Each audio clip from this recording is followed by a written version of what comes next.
Welcome to Rope Break, a wrestling podcast. I'm Medley and Pissed Alex. Peter Wesley, feel good to be back. Yes, sir. Good to see you. And we are here to this is the John Cena goodbye commemoration, whatever you want to call it. His time is gone. And, John Cena, brother, I'm just going to ask you, man, what is your first memory of Cena? I just have to say, my first memory of John Cena have to be him SmackDown doing the freestyles. Now, I do remember the Kurt Angle thing. I do remember it, but I don't think I fully remembered his name at that point. Like you can easily go back and I'm from Louisville. I watch OVW, so I do remember the prototype, but I don't think I put two and two together until, a little bit time later. So like the name, like the first memory is him rapping with a jersey on. And then some time I was like, wait a minute, that's old dude from OVW. Like it all came back later. Click. Like, yeah, but I feel like my first memory with the name John Cena, SmackDown, him rapping. And this is before the US title. Because I have a memory when he got the custom US title. I was like, oh man, that's pretty cool. So yeah. My first memory of John Cena is I heard of the prototype because I just, he came around in 2000, 2001. And that when pretty much WCW was dead. And, I was just searching for wrestling. So I would watch all kind of weird wrestling. There was the XPW. There was California Championship Wrestling where I first saw him. But he really stood out for me was after he got signed to the WWE, he got a fake reality show to counter Survivor was created by UPN and Vince, because if you remember, SmackDown was on UPN during that time. Yeah. So they made a show called Manhunt. I don't know about this at all. It was only for a month. The show only lasted a month. You look it up on YouTube when you can.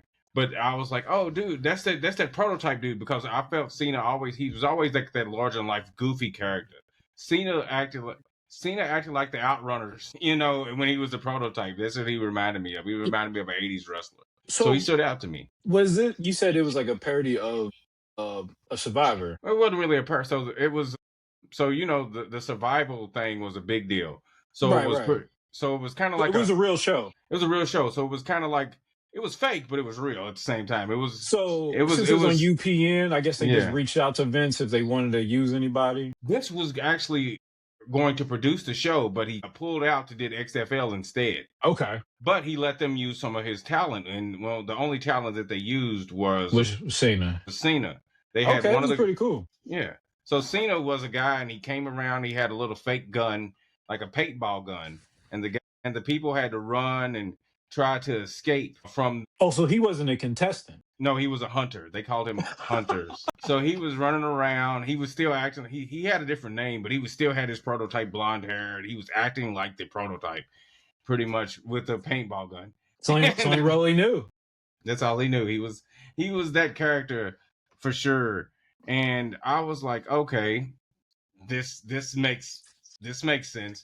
But that was my first. And then of course I saw him live. The first time I saw him live was at Louisville Gardens. But that was as the prototype, not John Cena. Yeah.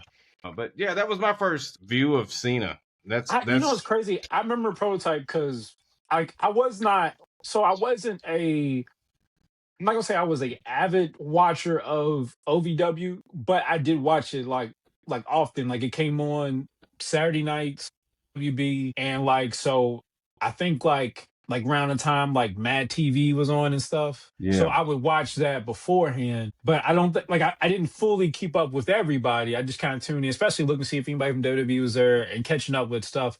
So I do remember Bowling Services, and he was part of it. But my guy that I thought was the cool guy in there, and maybe because I have a bias for super kicks, was oh my god, why is his name? He was Billy Gunn, Chuck Palumbo's manager.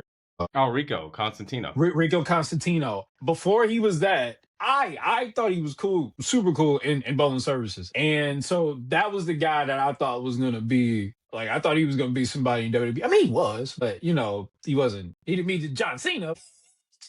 I think he won the tag titles once. Yeah, he did some stuff. He did stuff. He's known as the homosexual manager for Billy and Chuck, and not the route that I expected for him.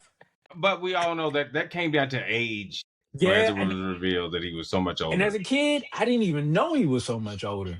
I mean, his body he was in good shape. He didn't look old. He today like he's He been still looks over great now. in AEW. He looks good.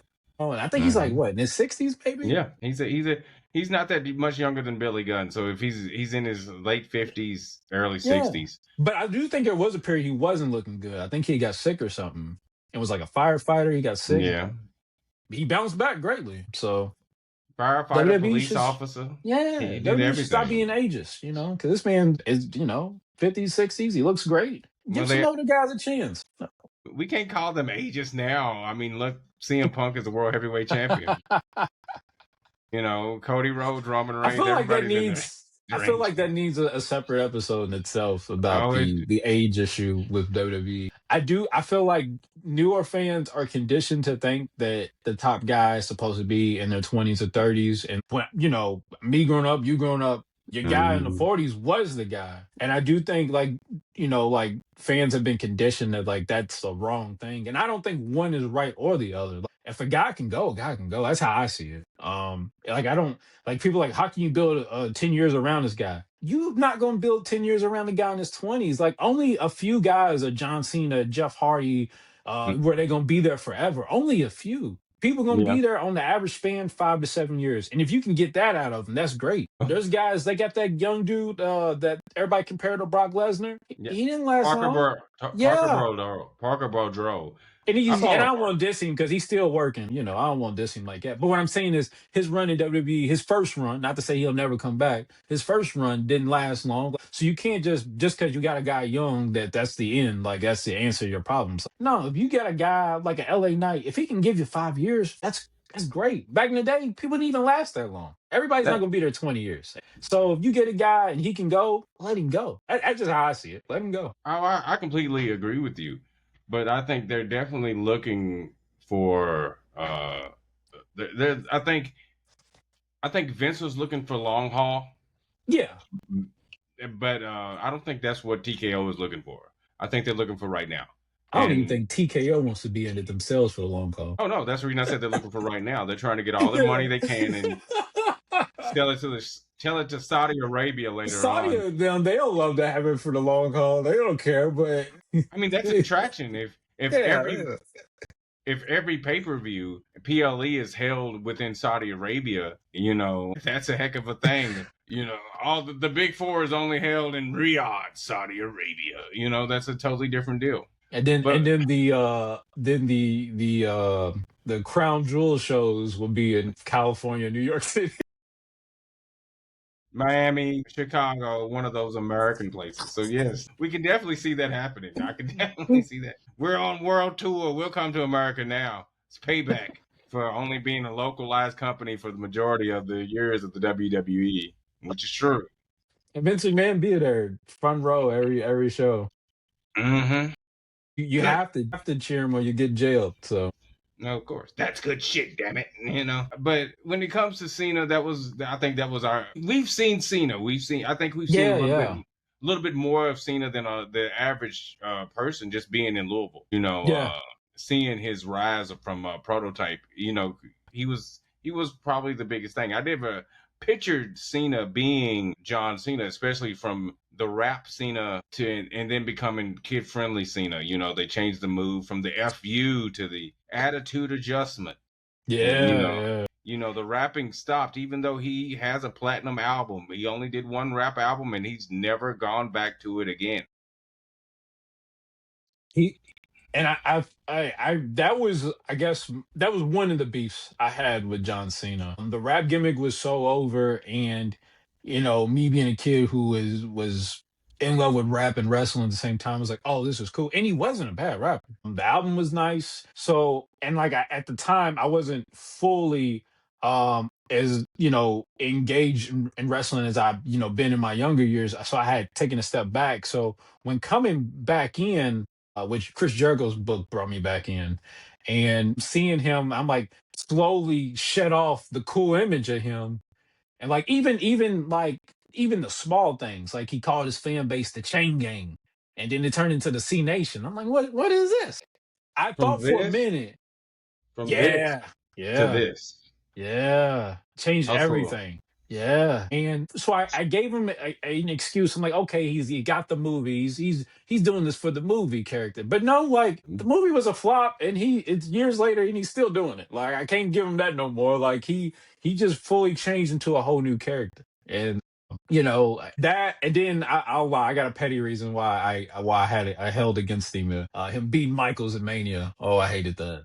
I hated that. okay. I mean, agreed. So he beat Shawn Michaels. He beat Triple H, which Oh is yeah. Triple H was my guy and Shawn was my other guy. Obviously, Hogan not being there, even though they were around at the same time, they never wrestled each other. Yeah, yeah.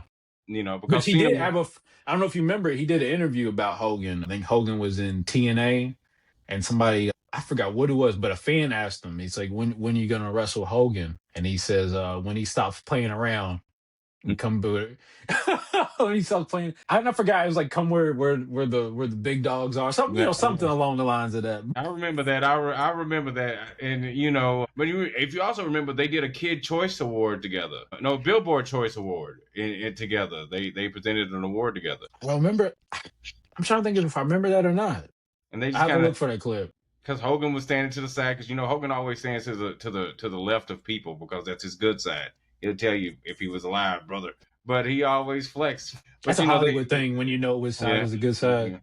Hollywood Hogan, right? But but I remember that. Cena and The Rock, Cena and Hogan, Cena and Austin. I think are the two matches. I think that there was the big money matches. But like everybody said, no one wrestled Austin that was the man before or after Austin. And that's Hogan and Cena. So there you go. Mm. But I could see a Cena and Austin match, and as much as people want it, I can't see a Hogan and Austin match. Like I just was in a discussion about that before. They was like, "Do you think Austin and Hogan would have went the same as Rock and Hogan?" And I just thought, well, Austin wasn't gonna let Hogan hoke up in a match. He was gonna wrestle Hollywood and just Hollywood. He wasn't gonna let that happen. see. So I was thinking about. I saw something earlier today about Jim Ross asked, "Do you think?" Someone asked. I mean, Jim Cornette.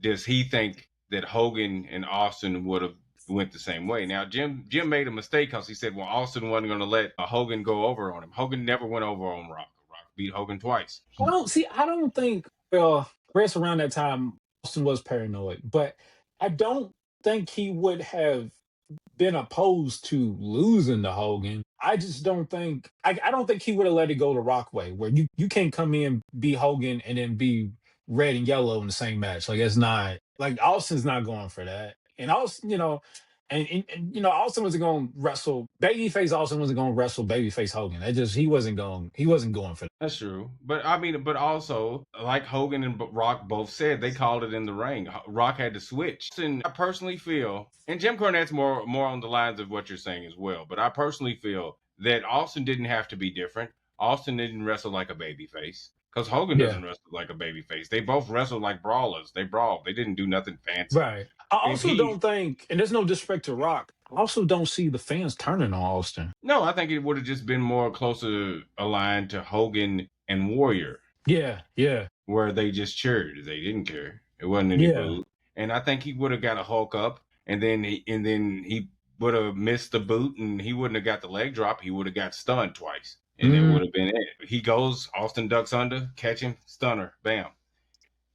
That's it. But I think but I think that would have been better if it was for a belt. Hogan and Austin would have been better if it was for the title because who's the definitive champion of their era And of it the does WWE? suck that they came in around WrestleMania, like Road WrestleMania time, because at that next pay per view after No Way Out, I would have booked, if it wasn't Mania, I just Mhm. would have booked NWO versus Rock and Austin. Which was a Raw match. Yeah.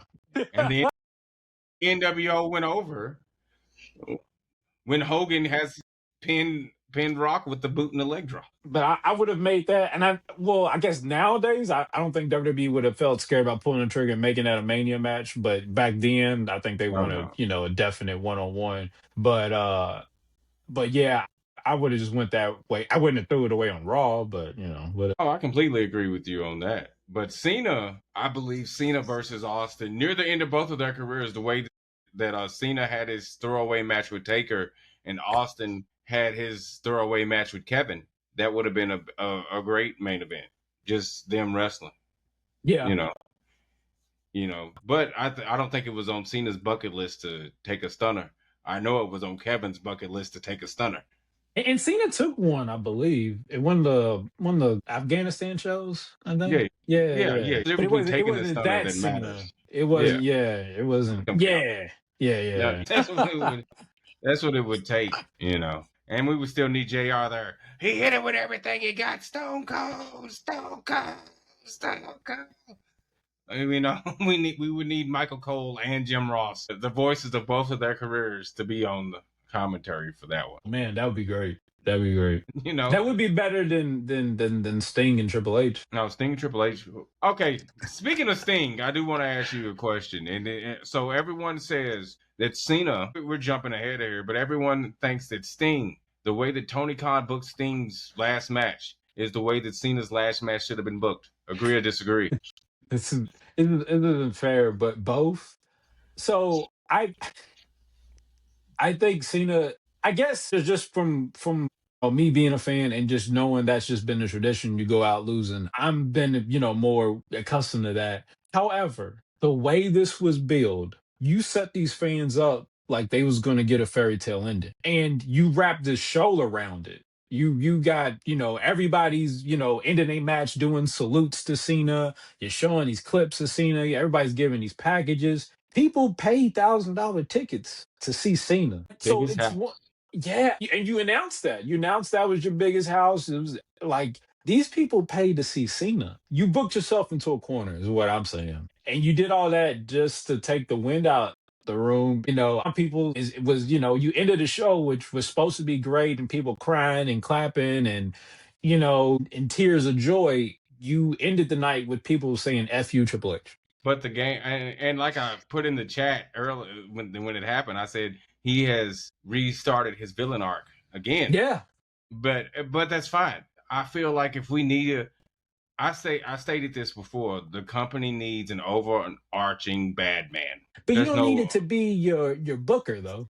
Vince McMahon was the overarching bad man, and he was the booker. Yeah. And I don't but see I don't think people seen him like that. I did. I seen Vince like that. But yeah, people are now looking at Triple H like that. But also I think the decision I don't know if you is it good to talk about that now? Well, I mean we already here. I mean, we here. We can go back if we need to double back, but we can go here. And I guess there's the still like the teen anti Cena in me was very surprised. Well, not surprised, very satisfied with him tapping out and seeing everybody in the room disappointed. My daughter watched with me and she was disappointed. And she watched because she just wanted to see John Cena John Cena. and and this was like her first John Cena match. She did watch Survivor Series with me. She did watch that, but she didn't stay for the whole match. She had left out. But she came in and watched this whole show with me. First time she's ever like sat and watched a whole wrestling show with me, except when she was a baby. But that didn't count. But and she was like, "What? He just lost." So I have a lot of things to say about that whole thing. So I'm going to say this first. Cena tapping, and Shaw got upset because he was mad by the way it happened, as it told me earlier today. Shout out to Shahid, but no. So they made LA Night Tap. So when they made LA Night Tap, who's still going to be there, who is getting set up for a major push, they had to make Cena tap because then LA Night taps for no reason. Yeah, yeah. And if they do build Gunther, the only thing I didn't like is Cena had a little shit-eating grin when he. And I think that is one thing pissed that me a off. lot of people is upset about. I can see why people are mad. I didn't because I seen it the way I seen it. I think I've told us in the chat. The way I seen it is he looked and was kind of like, yeah, I'm done wrestling.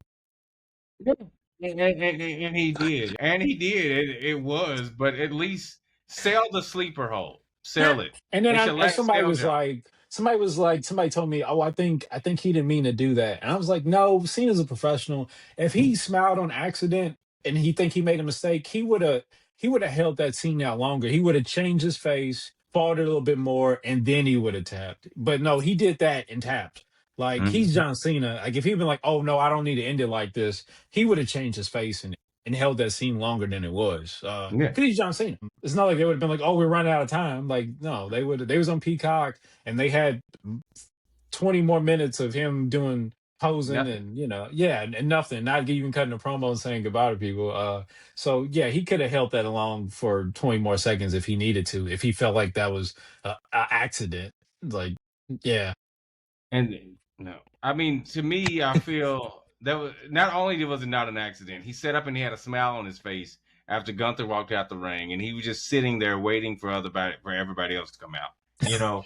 And like, hey guys, it's over. Yeah, let's go drink a beer. Like that's what he came. That was him. And I'm like, no, no. That was my only concern was, is this smile going to cheapen the win for Gunther? That was my only concern. Like, does this make Gunther look a little? Man, I was like, but then I took it like it was more of I didn't take it like him laughing at Gunther's sleeper. It was just him smiling.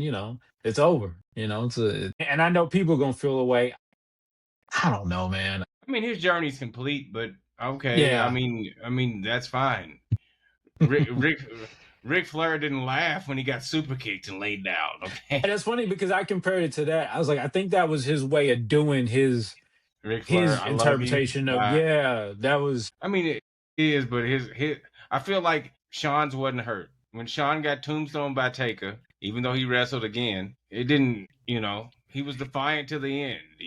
Do you have a problem with that, with people wrestling after the retirement match? Well, I would have to hate Ric Flair forever, but I I can, don't, and I guess it's because I've worked at jobs where people retire, and they come back. they come back and they work, and like retirement is meaning like I'm not here full time no more, Yeah, because we live in America. People retire and then go become a greeter back at to work. Walmart. Yeah, they Like, still work. yeah.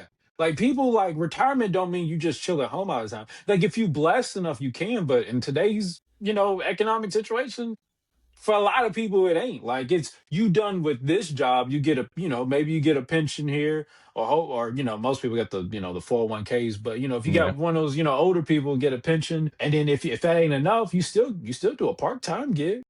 yeah. That's I for a mean, good amount of people. So, I mean, a guy who retired and he might wrestle here and there, it doesn't bother me.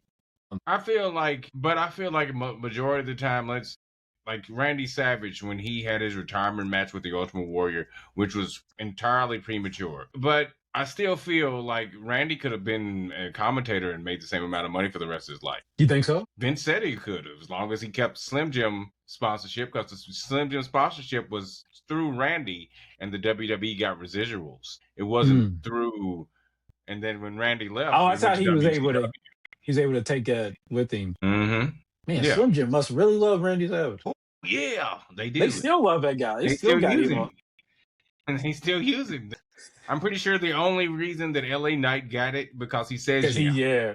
yeah. Hey, You know, whatever gets the job done, man. done. Yeah, you're the closest thing to Randy. Yeah. All right, let's go. We'll still put Randy at the end. Yeah, They still and do. you Hey, know everybody gets a check. It's good, man. exactly. The estate of Randy Savage and LA Knight and the Usos, Jay Uso, because he's on it now as well. Yeah, yeah. But when it comes to Cena back again, you mentioned that your daughter watched the John Cena's last match with you, and that was like the first time that she watched it. Yeah. And what?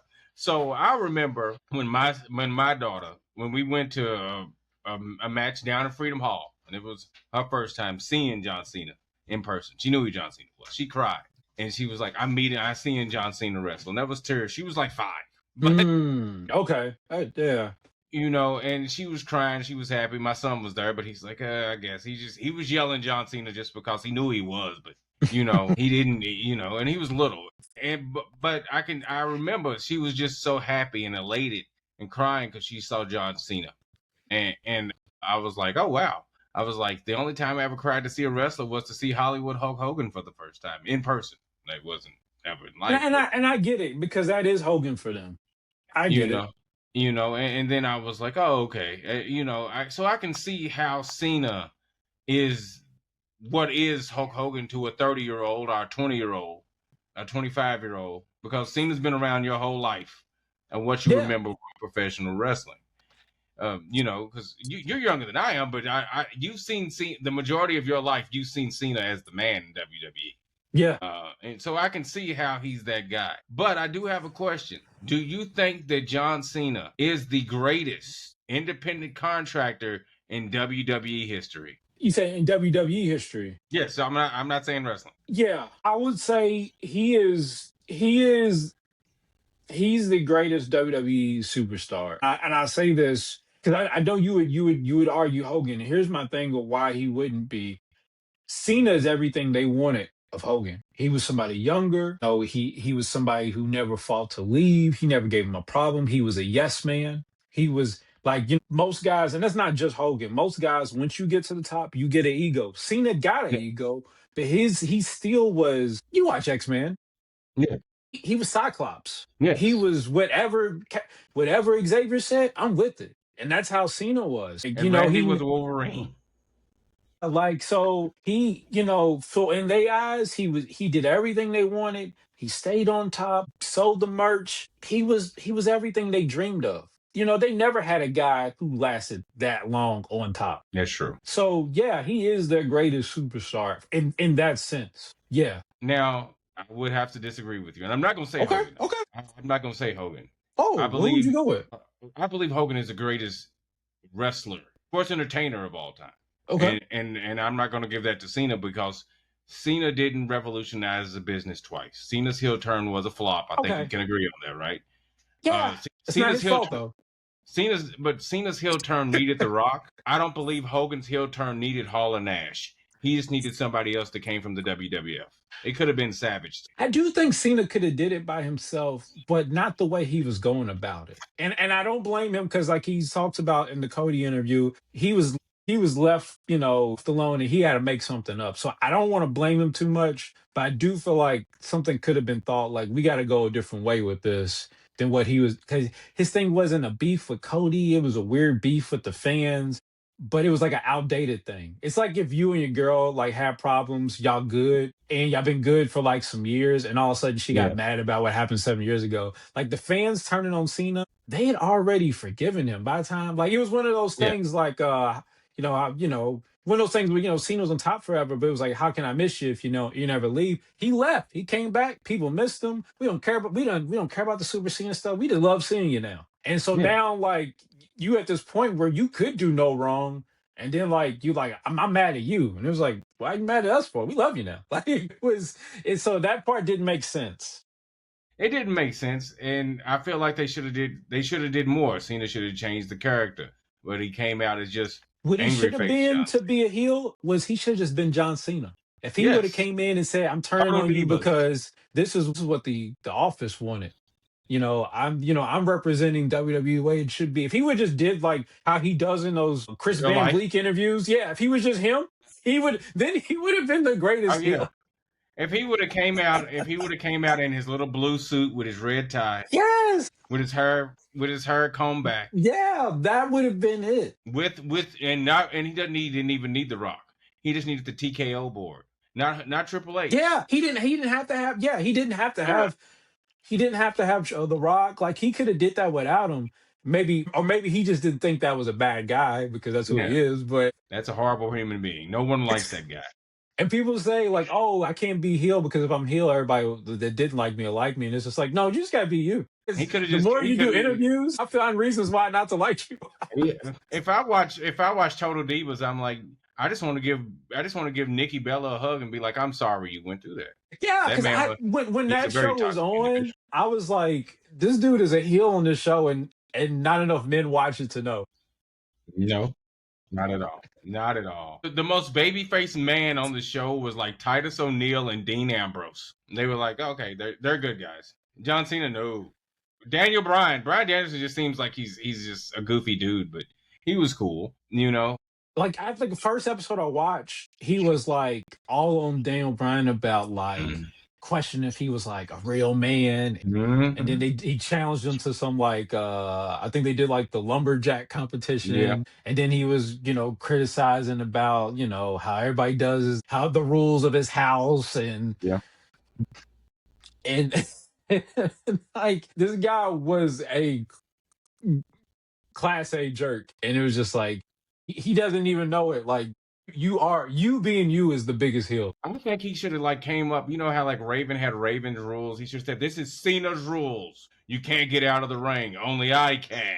Yeah. You know, if you get out of the ring, this is disqualification. Like he would have been the biggest piece of poo in wrestling history. But back to the main thing of who do I think is the greatest WWE person in the world, like employee, like wrestler, WWE superstar? I can't take that away from the Undertaker. I think Okay. Mark Calloway.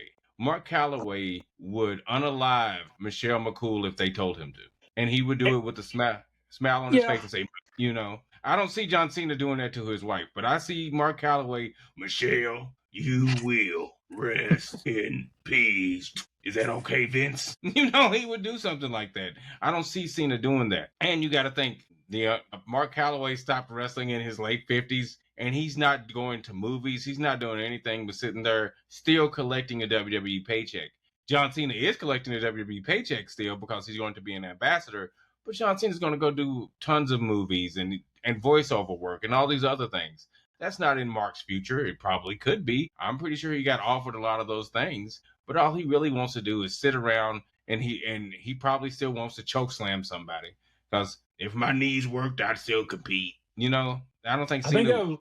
I think that was kind of WWE's. I don't want to say it's a fault, but I think they are part of the reason why he did that.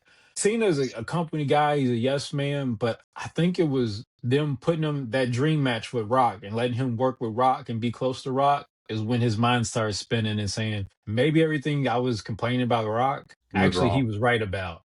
And Mhm. I need to start thinking about what's next and seeing what's up with this Hollywood stuff. Yeah, I think being close with Rock and talking with him that inspired him to go that route. Like I I think agree with you. if Rock never came back to do a match, I don't like Cena would have. He I'm not saying he never would have done anything else, but like you gotta remember before he went and did Suicide Squad or the what was the one Uh, movie he did? the He did that tw- one the comedy tw- movie where he was like low key kind of gay.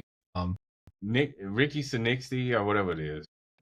No, no, it was him and the comedy chick, the comedian, that used to date Oh Dolph yeah, yeah, Ziggler. yeah, yeah. Oh yeah, when he accidentally penetrated that lady. Yeah, yeah, yeah. Yeah, yeah, yeah. I know what you're talking about.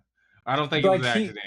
Cena just wanted to like he do it. would have still did stuff like that, but like before all that, like he was still doing WWE movies at one point. Yeah, Like like I think he would have been content with just that. Like I think he would have been content with being like a somewhat celeb, but still through WWE. Like, but I think once he got to somebody that was a legit Hollywood star, and I was talking with him, hey John, I got an agent, you want to meet with, but oh wait a minute, well yeah. let me see what this is about. I think that is what got him on that path. I can definitely see that. I can definitely see The Rock being an influence on John Cena to become a Definitely. Hollywood star because physically, financially, The Rock is more secure than Cena in many ways because Oh, he's well, I he's mean, dipping into he's so many things. But physically, he's probably in better health than Cena because you think The Rock stopped being a full time wrestler when he was 30 years old, and John Cena stopped being a full time wrestler when he was 48 years old. In other he's words, last 48. week. That's a I didn't even that's think. a that's a that's a that's an age difference. Yeah, yeah, It's an yeah. age gap, you know.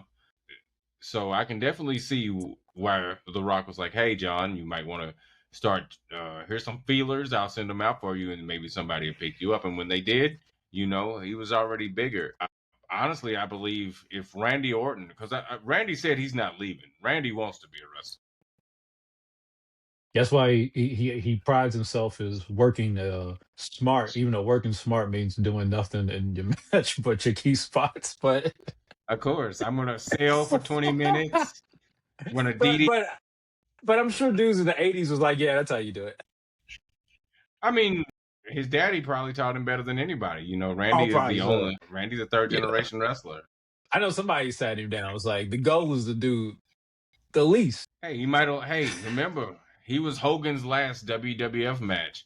He probably Hogan probably said, "You know something, brother? If you want to last in the business, just sell a lot and hit your key and hit your moves." I mean, he's not lying, but but today's audience wants a little more. But luckily, Randy's got some of the most popular signature moves that they'll wait for him. Yeah. No one has a more over finisher than Randy Orton. Yeah, yeah. Not even Cena's attitude adjustment, the sweet chin music, the tombstone. Nothing's more over than the RKO. I think it's because that's a thing that people can do and people like Yeah, doing. Yeah, it's like it's like the stunner used to be when I was a yeah, younger man. Everybody could grab you by the head and drop you on your stock of yeah. dimes, as Stone Cold would say. But no, but Cena, I truly believe that Cena, he's not the GOAT. I couldn't put him as the GOAT as in any way. But I know that the WWE is always going to paint you as the GOAT. They're going to paint him as the GOAT due to the simple fact of stats that they made up, which they do very well. He won 17 times and Rick had 21. I mean, granted, one of the times Nash just gave him the belt and said, "Here, you're the real world's champion." But Did that's he fine. really? Yeah, Nash it was on the Thunder. Nash just was like, "I didn't beat you. You're the champion," and Rick was the You champ. He know lost it what? like I 3 think I months later. do remember that promo. I think I've yes, I do. I don't remember like vividly, but I do remember him doing a promo calling out Flair and yeah. So I mean, they don't count that one. The last one they count is actually the one that he won in Louisville from Hogan, and but there's others that happened. The ones that happened when Couple in Puerto on Rico, right? Puerto Rico and random Yeah, spot yeah. shows where he lost the NWA title and won it back. But that's up to them. But Rick says 21. I believe him. I don't think it's a lie. He probably does have 21 world titles. He doesn't have a I've reason heard to him say lie. 24 once. Like, Well, Rick was probably drunk or high. I think we need to just ask Charlotte. But no, but when it comes to Cena, she's no I think Cody. She doesn't keep nerd track of all his stats and that. She does. she has a real life. Okay, Yeah, she lived with Ric Flair off and on. She doesn't idolize him the way the way Dusty idolizes every NWA champion yeah, yeah. and That's Hogan. that's the man that she wants. That's a dad, but it's also the man she once went to jail for fighting. So it's Well, it can leave a bittersweet symphony in your mouth. Okay, yeah, it's not the greatest thing in the world. And he wasn't the greatest dad. I guess he's making. I feel like Ric Flair is making up for being a daddy after Reed passed away. yeah. I mean, Jerry Lawler acts the same way though. Well, he can't bring Brian back. Sorry. No, but he talks more about Brian now than Yeah, he he did ever then. did. Yeah. But the rumor is that's because of Brian. Brian wanted to be. He didn't want the name Lawler to carry him See, I in the heard the same business. thing on the in reverse. I heard that Jerry would want him to be held with that stigma of a Lawler or whatnot. I mean, it could be the way that you in the WWE. I don't think it would have mattered. It wouldn't have been a big deal because in the WWE, the average WWE fan, Jerry Lawler is just a commentator that wrestled sometimes. Mm, that's But crazy. but in if you lived in Louisville or Tennessee or Yeah. Indiana, Jerry Lawler is the king of wrestling. If you follow the territories, Jerry Lawler was one of the guys. He was one of the top guys So in do you wrestling. think Period. even with knowing all that, do you think? Well, I guess I'm not gonna say. Do you think? I guess it's obvious. The WWE kind of undermined how big Lawler was with people. Because I remember even when he got that heart attack, like it was national news. Like CNN was running with it. Yeah. Like and not to say like there wouldn't have been stories if a wrestler had a heart attack, but I don't think it would have been that big if Carly. I'm not trying to speak no. I don't want to speak no ill will on nobody, but just another guy. If it No was Michael disrespect to Cole Carlito. before, Yeah.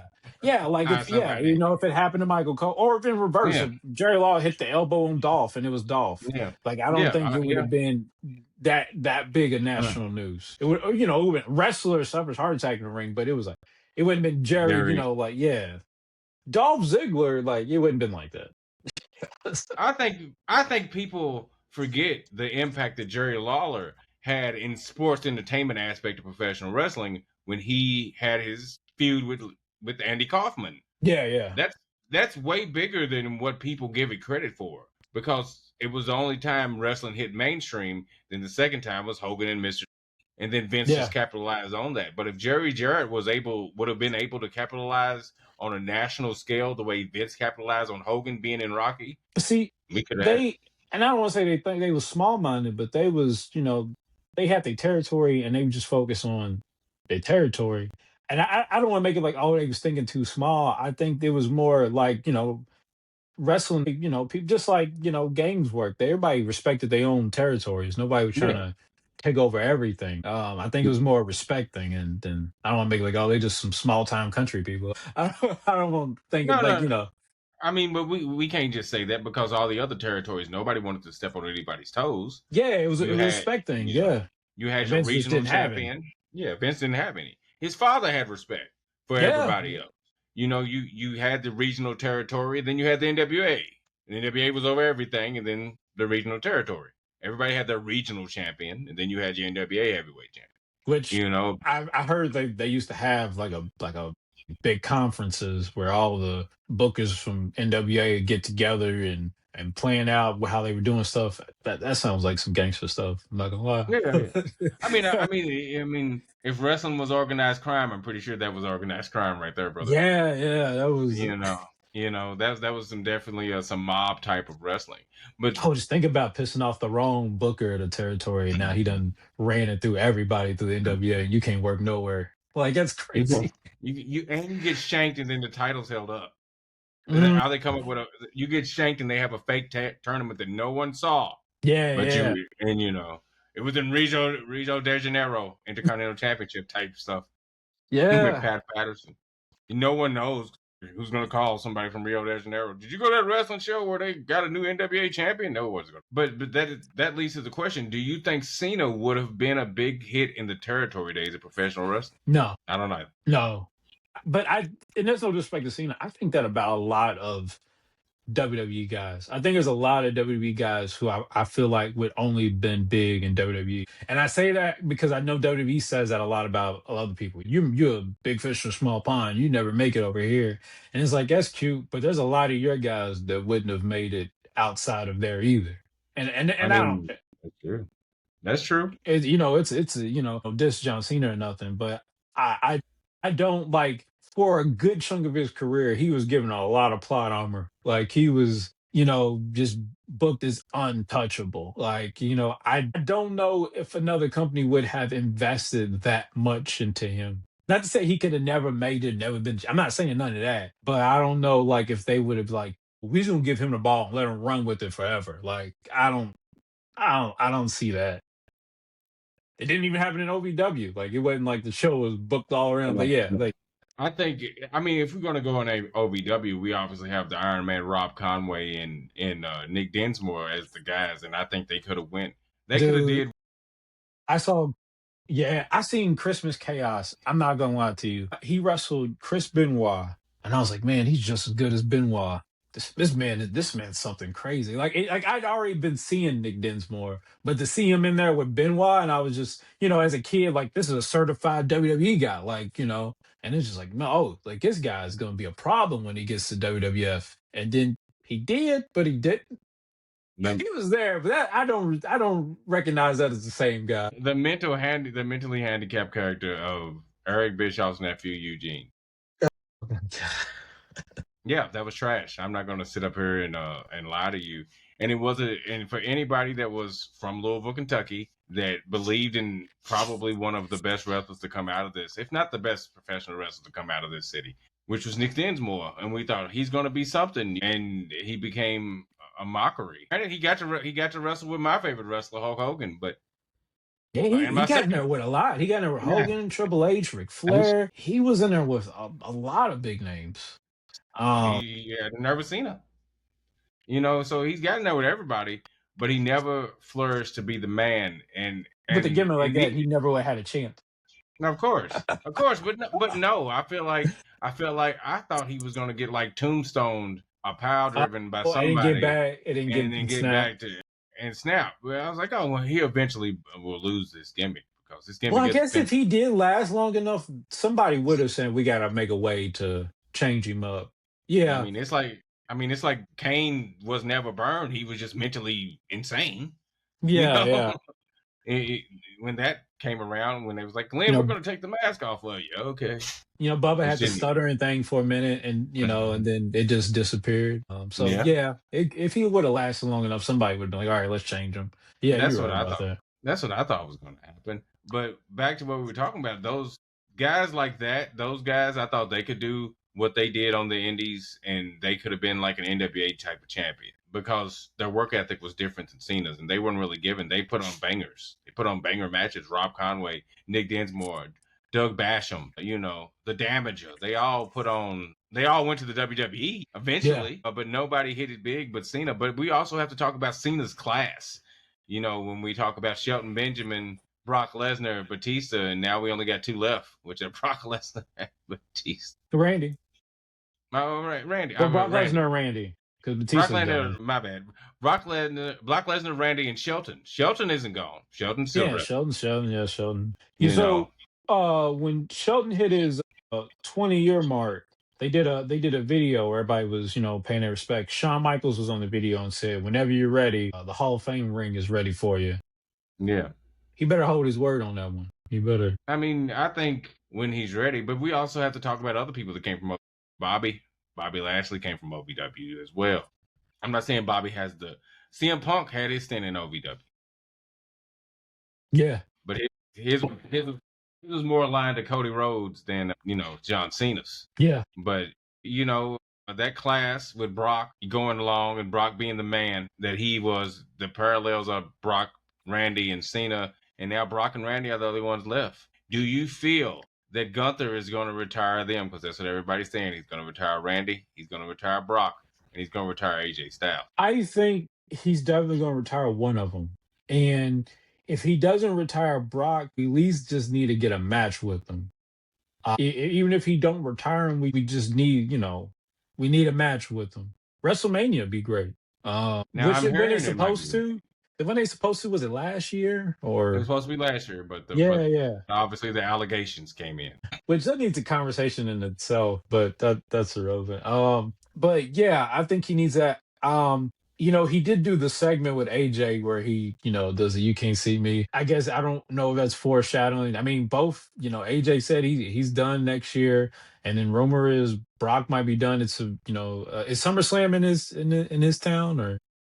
SummerSlam's going to be in Minnesota, so yeah. Yeah. So, which by the way, that was supposed to be in Indianapolis. Now, I know. I feel like we're not going to get those things We're they not getting promised. SummerSlam. I don't think we get Mania either, man. We got the Rumble, and I'm glad about that. I would like to. And I'm happy. I saw that. I saw Cena the first time this year, and Yeah, we did see Cena. Yeah. we saw Cena. Remember, it was him and Jay. It was him and Jay, We did, yeah. and that was it. Man, And I then started getting super Cena feelings during that, and I was like, I do not want this. Because Sean had already been talking about Cena winning and that getting. was Shaw's whole thing. And I was like, I don't want this. And more because I thought it was ridiculous to try to do a Super Cena again, even though it was last year. And I didn't want to see Shaw being right. I didn't want it. Now I'm gonna say this. So in my section, I don't know about your sections. My section was livid. Oh, really? When Cena got it, they yeeted, but they were upset when Cena got eliminated. Like one young gentleman was standing next to his half naked girlfriend, who was definitely embarrassed, but he dropped to his knees and he cried. Did she look good? She was nice looking. She was a nice looking lady. He probably shouldn't have in front of her. He didn't care. She was embarrassed because she was embarrassed the whole time because he was very adamant. He was screaming for AJ Styles and John Cena. So she probably wasn't really a wrestling fan. She just got drugged there by him. She was drugged there by him, and he was screaming and he was yelling. He was hugging, high fiving people, and everything. He was. So she was barely unhappy. There's a thing like with yes, always be yourself in front of you. If you can't be yourself around somebody you love, then they may not be the one. However, with that said, it's a balance thing. You should never nerd out too much in front of somebody. Okay, so see, I disagree. Okay, I'll hear it out. I disagree like this. So as you know, there's a Muslim contingent in my circle. Yeah. There's a large black contingent in my circle as well. When Hulk Hogan died, there was tears in my eye. I cried. That's different though. That's a real death. But it was still like in if Hogan lost the title and you start breaking down crying like that, then it's like, come on, man. I cried. So I cried when Hogan wrestled Rock. and he hulked up. There was tears in my, and I was an 18-year-old. I was a full grown adult legally, and I cried. I was like, "Crap!" He hulked up. But Yes, you like do that it in was front of your girlfriend though. Like you know. no, no. I That's why I but was I just was like, you know. I was on the phone with the girl I was talking to. She said, "Are you crying?" I said, "Yes." You know, Okay, I guess it is the same. ain't nothing wrong with it, brother. I'm see for me, it's like is this shit's been real my entire life. I mean, whether I it's feel been you. it's a I feel you. you know it's a yeah, I cried at Batman. Every not Batman versus Superman, but at I cried at the I Dark Knight. I think I cried internally of what am I watching? That's one of my favorite movies, by the way, sir. Is I it love that. really? Yes, I I think love I it. need to watch it again, dude. I will say there was like where the scenes where it was like a dream and like some alternate, I guess like Yeah, future that he was seeing. It was so confusing and annoying because it happened so many times. but that's And because they cut so much shit out the movie. that is true. That is true. And it was just like I think I need to watch, which I'll admit I've never watched it again. I watched it in the theaters, and I maybe have caught like parts of it when it's on TV or something, but I've never sat down, press play on it again. So I will say I'd probably need to do a second look, but I was extremely disappointed, and it didn't help that I watched World's Finest that week to Oh, well, leading up to see it. Yeah, which I can see I'll that. say I've gone back and watched that many times. Perfection, man. I love that. Well, I throughout that in Justice League, dude, I never felt like the friendship and the dynamic between Bruce and Superman, it's never been like explained properly, like how they easily do it in the animation. Like it's just like how do you not do that? And that it just bothers me. I can definitely see that. I mean, I get it. World's Finest is a masterpiece when it comes to DC animation, but DC animation has always been a masterpiece. It's always better than Marvel animation. And it's Batman. This man was like determined to kill him. Yes. Meanwhile, in World's Finest, he was just trying to one up him. Well, of course. But it was also he was one upping him. He was dating Lois. You know, Yeah, yeah, there's a yeah. lot of It was things. disrespectful. It was disrespectful, but Yeah.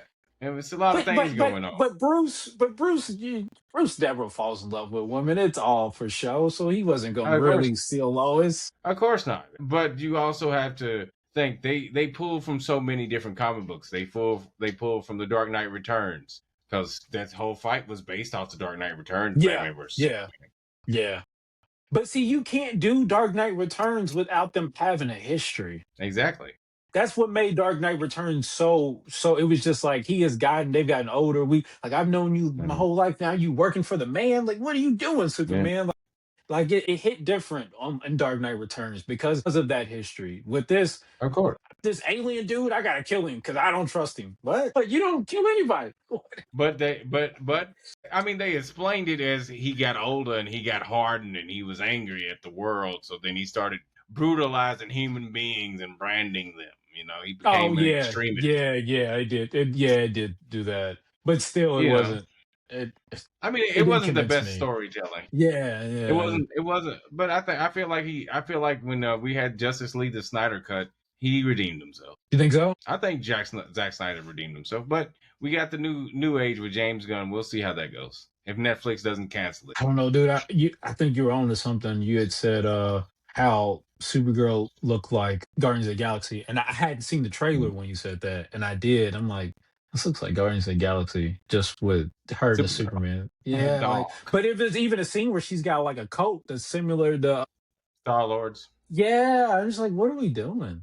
I'm gonna watch it, even though I'm I talking mean, I'm trash gonna about it. watch. I'm gonna watch, but that's not the Supergirl that I'm familiar with. And like I was already weird about her being this white trashy girl that came in drinking, and she got this bad dog, don't know how to behave. Like it was Mhm. just like, what is this? But okay, so granted, we are off topic by a long shot, I but apologize. you do no. But I am going to talk about that. So they're doing it so because if you haven't noticed, the man is about grief because the dog has been abused, so the dog's not happy. Remember, Kara's older than Clark. Kara saw Krypton explode. I've never fully, and I'll admit, I'm not a big Superman solo. I like Superman in Justice League, so I don't follow him. Yeah, And I've heard of this explanation. She's older than him, but since she was suspended in space yeah. For longer, longer, she didn't age. I mean, She stayed the yeah. age she was. Hmm. Listen, I barely passed math and science. This doesn't make sense to me. Just, just, just look at it like this. She remembers she was there. She saw her. She knows her mother. She knows her Right, right. father. She knows everybody that she ever knew is dead. So now that she's old enough to drink, she's an alcoholic and she's dealing with a problem. And that part does make sense. And I guess where I get a little lost because from the media that I have watched of Superman, like it was one of the Superman Batman direct to DVD movies where Batman doesn't really trust her, but that's Clark's cousin. He kind of Yes, I've seen that. gives yeah like, but she kind of looks up to him as older cousin, kind of uncle like. And now Mhm. she's like this. Now she's just you know, it just I don't recognize it. So, but I'll give it a try. I think with this, they just want to make everybody more equal and have them actually be like Or cousins, CW which is Supergirl. I watched that, and yeah, so that was that yeah. also is different than this one. So Yeah, I mean it's all a little different, but we just gotta get into it and be in there. But speaking of acting roles, when Cody Rhodes got announced as Guile, I felt John Cena would have been a better Guile. I agree with that. Yeah, no, he would have been good as Gal. He would have one. He's got the military. He's got that stuff down. He would have he would have. No, he would have been good as Gal. He would have been better. Cody's my guy. I don't want to say that, but he would have been good as Gal. He would have been good. Yeah, it's Um, okay now. I mean, Cody can't be everybody. That's like saying yes, Cody can play Scarface in the next Scarface movie in his next right. Godfather, or he can play Don Corleone in Godfather. He couldn't play those movies. My who I would pick Cody to play, like the type of role perfect for Cody is like maybe like jerk prep guy. Like I would have like yeah, like I would have, kind of like the guy, something that's similar to how he acted on those being the elite videos, like that's the type of role I would put Cody in because he's so good at being a jerk, even though That's he doesn't want to be it on WWE TV, but like he's that's gonna be whenever Cody turns heel. That's gonna be heel Cody. Just a jerk. oh yes. Yes. Just a guy walking around. Look, I got a hot wife. Screw you guys. Yes. Some Right. that's gonna be him. Like he's You so, know, and I feel like he's running from it, but dude, you're so good at it. I'm gonna say this: Cody's heel run is gonna be better than Cena's. Oh yeah, most definitely. And I'm But gonna say this, and this is gonna piss off everybody. Cena's heel run could not be good without The Rock. Hogan didn't need anybody. Hogan is the better entertainer. Even though he had the NWO, he didn't need him. you lucky Cena doesn't have a TikTok to respond to this. He does have a TikTok. I tagged him in the last one. Oh, does he really? Does he use it? Yes. No. Okay. But Cena He does have a doesn't. TikTok. He doesn't use like he only uses social media to be a weird character version of himself to spin his weird positive tip, his positive message, or his only expression, creative expression, is his Instagram, which is just random pictures. I know. Like when at least he took a picture that made sense, which was of his shoes. Oh yeah, yeah. I mean, But sometimes are they you do make disappointed? sense, but like you can't, like only him can give you the true, like you can have your own Meaning, yeah. interpretation, but like only he, like like remember the time he posted Kenny Omega, like no Yeah. words, he just you can assume he like he wants him to join. It could just mean I've watched this Kenny Omega match, like it could just mean I'm gonna put it like this. I feel like Cena's an abstract poster. He's not an abstract artist. He just posts stuff in an yeah abstract he's manner with no meaning. yeah. If you've seen all that and it's like I want to talk to this guy, and then you talk to him, you get all these corporate answers, you'd be pissed. How do you feel about this? I feel that everyone has a problem, but everyone needs a solution. Sometimes I sit down and I think about it, but then I'm like, it's okay. I don't need the solution right now, but it'll come one day. You get what I'm saying, Chris? No, stop. I hate it when they ask what was his favorite match, and he said me and Punk and Saudi because Punk got to go apologize and all the Yes, different. Shut up, dude! Just what's your favorite match? What did you it like? was. It was such a full moment, dude. He went around. He apologized to those people. It was sincere. No, he got paid to apologize. He doesn't believe that. He doesn't believe it. He And that match doesn't. He wasn't even probably that match the wasn't match even was better okay. than it wasn't better AJ, than man that now if he would have said that because that match should have been his last match right there. I can see the AJ being his last. No, because then who is he passing the torch to? The same guy that's gonna retire the next year. He passed the torch to Cody. They even said it. Like so, it was just like, what is this about? Because they even said that on Saturday Night's Main Event. Well, he passed the torch to Yeah, Cody. So what is this? that's not even a torch. The boy is 8 years younger than you. He's gonna retire at 50. That's not a torch. He He's didn't gonna have be to the. run the marathon for 1,000,000 miles. If he just did one more lap, at least he had the torch. He had it for a lap. I'm gonna ask you. This was gonna be the next. This is the next episode of Rope Break. At least that's what I had planned anyway. But I'm gonna ask you, who's the next Cena? Austin Theory. I say Javon Evans. I'm going for a bolder statement. Okay. Well, I say this because Austin Theory was who I've had, and even though like he's been going on a downward trajectory, but the Raw thing might have picked things up. I don't want to let go of that pick. I'm not losing faith in him. That's where I was. But Javon, he's got a bright future. Braun Breaker does too. But I'm happy to see. I'm excited to see where Javon goes. One, he's a another fellow Melton person. So I Yes, hope sir. the world for him. And I still haven't given up on my guy Mello. I want great things for Mello. both of them. Which he had a But great you, moment on SmackDown. he Let's did. He not ignore did. that. He did. He did. I mean, I'm Mello. Speaking of Mello, shout out to Shahid. Shaw's guy is Trick. He said Trick. He sees the Trick as the future for the W. It's never been well. I mean, I guess if you from Cena's era, it was just always Cena. But like in today's fest, it's not always just wrapped around one guy anyway. Like I think we got room for for multiple guys to do things. So I could see Trick and I hope for Trick and Mello to both succeed. I really do. I'm not gonna say it was all about Cena. Near the beginning, Jeff was still pretty. Jeff wasn't high, so we had Jeff Hardy on the rise of being the man. We had Cena, we had Randy, we had Batista, and we still had Triple H and Shawn Michaels to guide them along the way. Yeah. All of them. So I feel we're gonna have Oba Femi. I'm a big Oba guy. Because I like the big meaty men slapping meat. Oba, Javon. I think Javon is going to be a super baby face because kids want to bounce. I see Dominic Mysterio being the top guy. He can be the Randy Orton of the future. And I believe that he can go babyface or heel anytime he chooses to at this point in his career, like right now. And imagine him 5 years from now. He could go babyface heel anytime he chooses to. And then, of course, we have Braun Breaker, who, if you don't believe him, just ask Paul Heyman. He's the future of professional wrestling. But we also have Logan Paul. For how So it could long? go anywhere.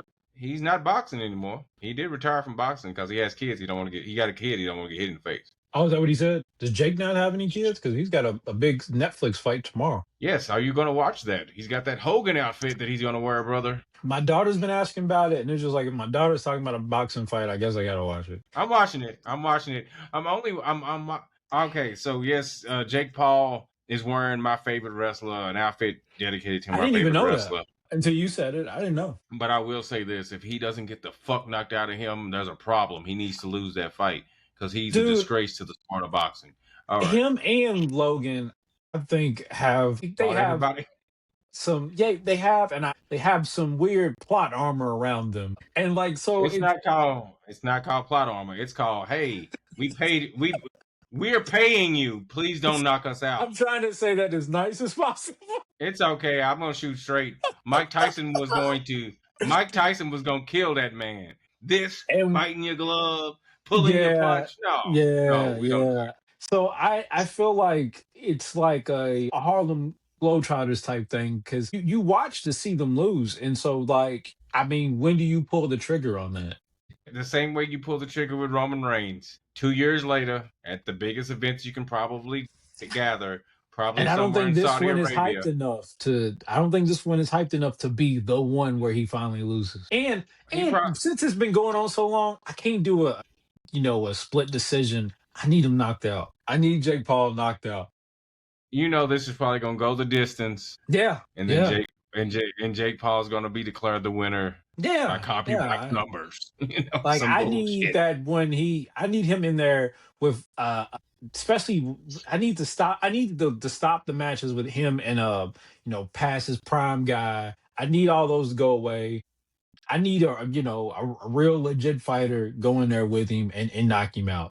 But then after that does happen, you've lost your selling point for the rest of the fights. He doesn't have any value. He doesn't have any value after that. No Yeah, one, like no one you. cares. You already got what you wanted from him. You got him. He got beat up. So I think once the views start going down, it's like, all right, next time let's do a real one. And And let's see you lose, bro. But I mean, right now they are the bookers. They're the yeah, promoters. The promoter never is going to book himself to lose, especially if you're the promoter's the reason that you're watching. Now the Tyson fight, obviously, I think we all watched for Tyson. It broke yeah, Netflix. yeah. But this, no, no, no. It's not gonna break. I don't even know what it's on. I don't think it's on Netflix. But anyway, I'll watch it That regardless. Tyson fight was their X-Men #1, the one that came out in the '90s that printed out a million different copies and sold so many. Yeah, that was you're not gonna top that one. You're not. Oh no, no, no, no, no. They're not gonna top that. But there's so. This is a legitimate young man who should beat this man. He should, and it is weird because he's a stand-in for somebody else, right? Yes, Because I he was forgot who supposed he's to supposed to fight with. box, yeah, and then he had to pull out, and the whole then yeah. So and he is a younger guy. He's not some past his prime MMA or boxer, which is another like why do we keep grabbing some like dude that used to do MMA who is retired from that? Like what kind of Mhm. game are we playing here? Like what is this? But it's just like Mayweather fighting Conor McGregor. It's Yeah, just a spectacle. It's just yeah. to watch. It's just a cash grab. You might get hit a couple times. It's a cash grab. I'm pretty sure if Jake Paul was like, "Oh, hey Peter, I want you to fight me. I'm gonna give you a couple $1 million. We ain't gonna really hit each other for real, but Oh, I'm taking it. don't hit me too hard. You taking that fight? Yeah. I mean, you, my friend, are a battle rapper. Somebody, if Eminem said, hey, you might be able to beat me, but I want you to lay down. We gonna draw. You gonna draw with Eminem? Money together. It's great. Yeah. And then we might end it all So doing a song together. We're you know the song together. Yeah. So I Rap mean, fans would hate it, but I'm cashing checks. I'm having the time of my life. you have a family, sir. You need to pay some Yeah, bills. yeah. It's You know, so I definitely get it. I get it 100%. But it's I feel like TKO, WWE all have a hand, and Jake Paul, Logan Paul all have a hand in worked everything. I it's think funny you named all everything is these a work. things because I think Saudi Arabia has their hand in all these things you just named And they do. in They sports do. entertainment They and do. boxing. They do. But you know the new boxing league is owned by Yeah, TKO and yeah. Saudi Arabia. So I Because I thought it don't was think that weird the when Nick Khan was talking about it. I was like, what? Why is he talking about boxing for? exactly because it's a TKO Endeavor property. So that So the I seeds for Saudi Arabia coming and taking over is definitely playing it. They it's wanted planning. before. I probably Vincent and probably was unsure about that, but TKO ain't gonna want this forever. They just not. No, of course not. Why would you want this? Let's be honest. I know you're going to SmackDown, and I know you paid a hefty sum for your solo seat to be on Well, the floor, sir. I got one. Me and my wife. I got her a ticket too. Also, good God, Yeah, you pay like you just paid a mortgage payment. I did. So I didn't plan on that. She said she wanted to go, and I was going to get something upper level. And as I was going, I was clicking on the seats. I said, what's it looking like at the floor? And then I seen one. I was like, oh, this ain't bad. This ain't. And then I did it. It was a impulsive purchase. It wasn't. Okay, I get it. I get it. I get it. See. I'm still up in the air because, as we know, this is the holiday season, Yeah, yeah, yeah. No, and I fully get that, man.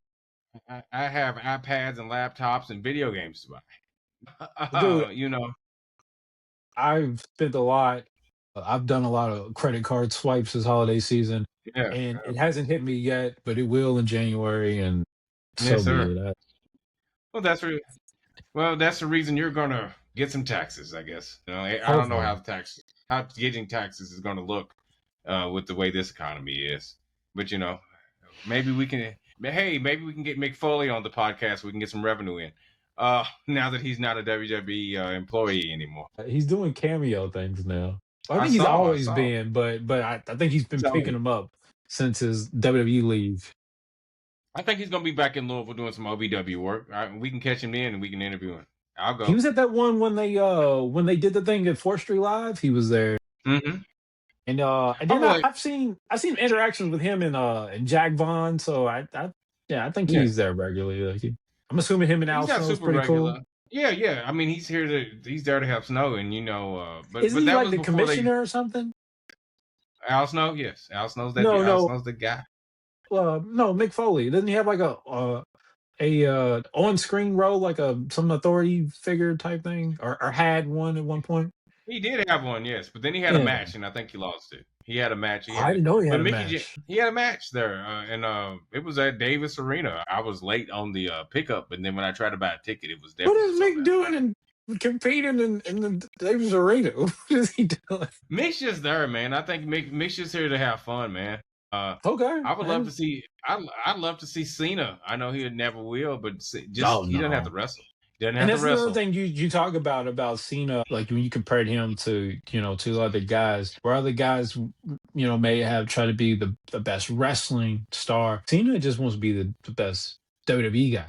He don't even Yeah, he don't like. So when you say like could he make it here or there, I don't think he would. Even if he was a top guy, I don't think he would want even want he to be wouldn't there as want to. long as yeah, like he loves WWE, and so that's it. That's where it is for him. I mean, I can definitely see that. And I feel the same way. Like I said about Taker. Pretty sure Taker. It is, and I guess why I got Cena over Taker is just because he was a bigger star, and not to say this Taker ain't no small guy in any means, but I just because Vince never made Taker the guy. Even his runs was he used him as a character, but like things would never be wrapped around Taker. Like Taker would be a big thing for different arcs or storylines, but it was never like a a long.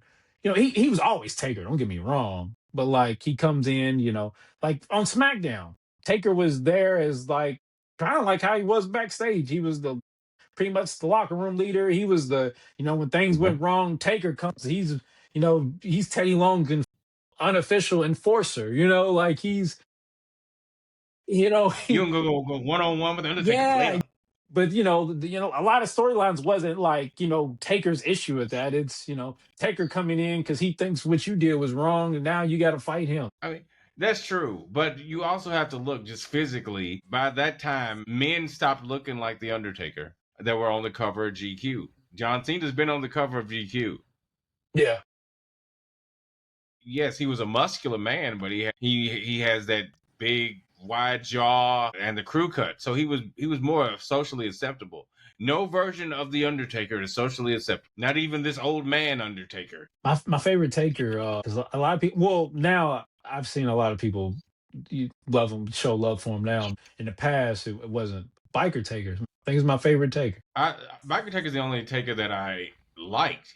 I can say Really, this, and not because I was there when he became Biker Taker, but for I'm the still fact that, jealous of that. well, the age difference, sir, it's totally different age difference. Yeah, I went by myself. I was yeah. Went with my See, cousin. that's why I couldn't go.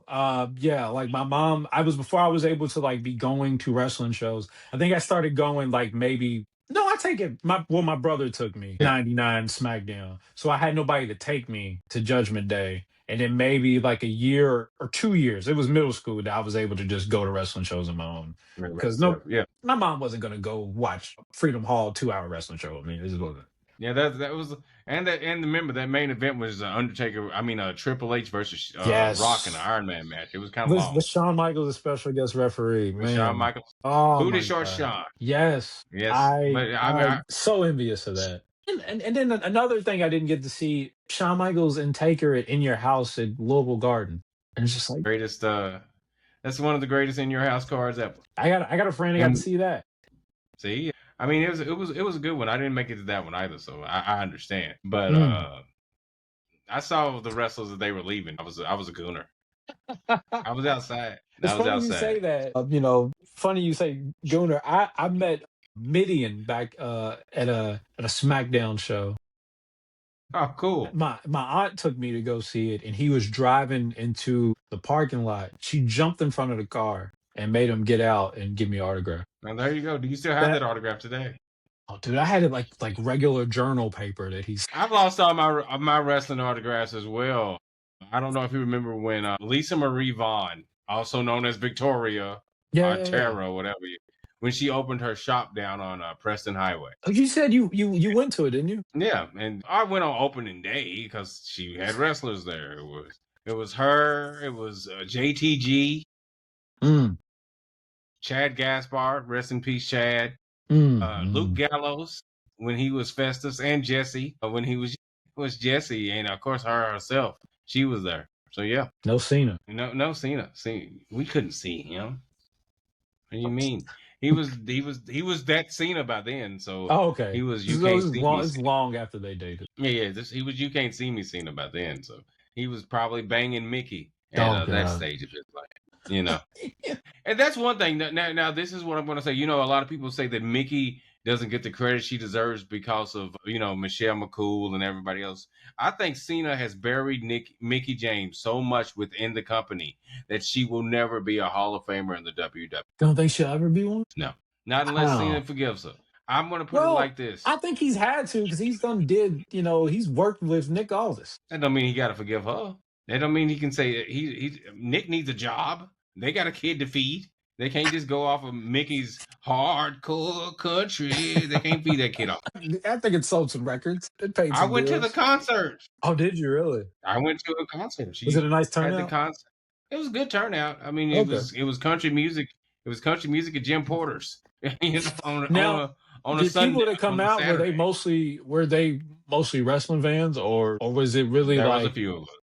It was some country. It was some people that were just there because Jim Porter's was where old people went to go hook up. So it was some right, people right? just there to go Because out. I Really? was wondering like, is there people that liked her music just because it was her music? Like it's like, oh, I heard this song, I mess with it now. I heard she was a wrestler, but I know her for this music. Like I just wondered if she had. No. Okay. Most of the people that knew who she was, they were there because they wanted to. Because They I know wanted that's to the thing with see Mickey Fozzy. James. Like I don't think there's people that's Oh, just Fozzy fans. Like you came because it's Jericho's band. no, for sure. Speaking of Jericho, do you feel that Jericho should have somehow been Cena's last opponent or No, Edge? if they could, Because he's maybe Edge, since the fans loved it so much that they would have loved that. I say no Jericho only because I don't want to see any more Jericho matches. but Jericho will be there next year. I'm pretty sure. So He's also on Gunther's he's shadow list to retire. he's gonna come in. He's gonna get this huge pop. People is gonna get a big nostalgic feeling. But a month from now, everybody's gonna be like, "Man, he's out of shape. Man, he's past his prime." All the negative stuff's gonna come. And I say this as a Jericho fan. I don't want to see it. I don't. I say if Jericho wrestles there, I give him till the end of the year as well. Yeah, I don't want a And long then run from him.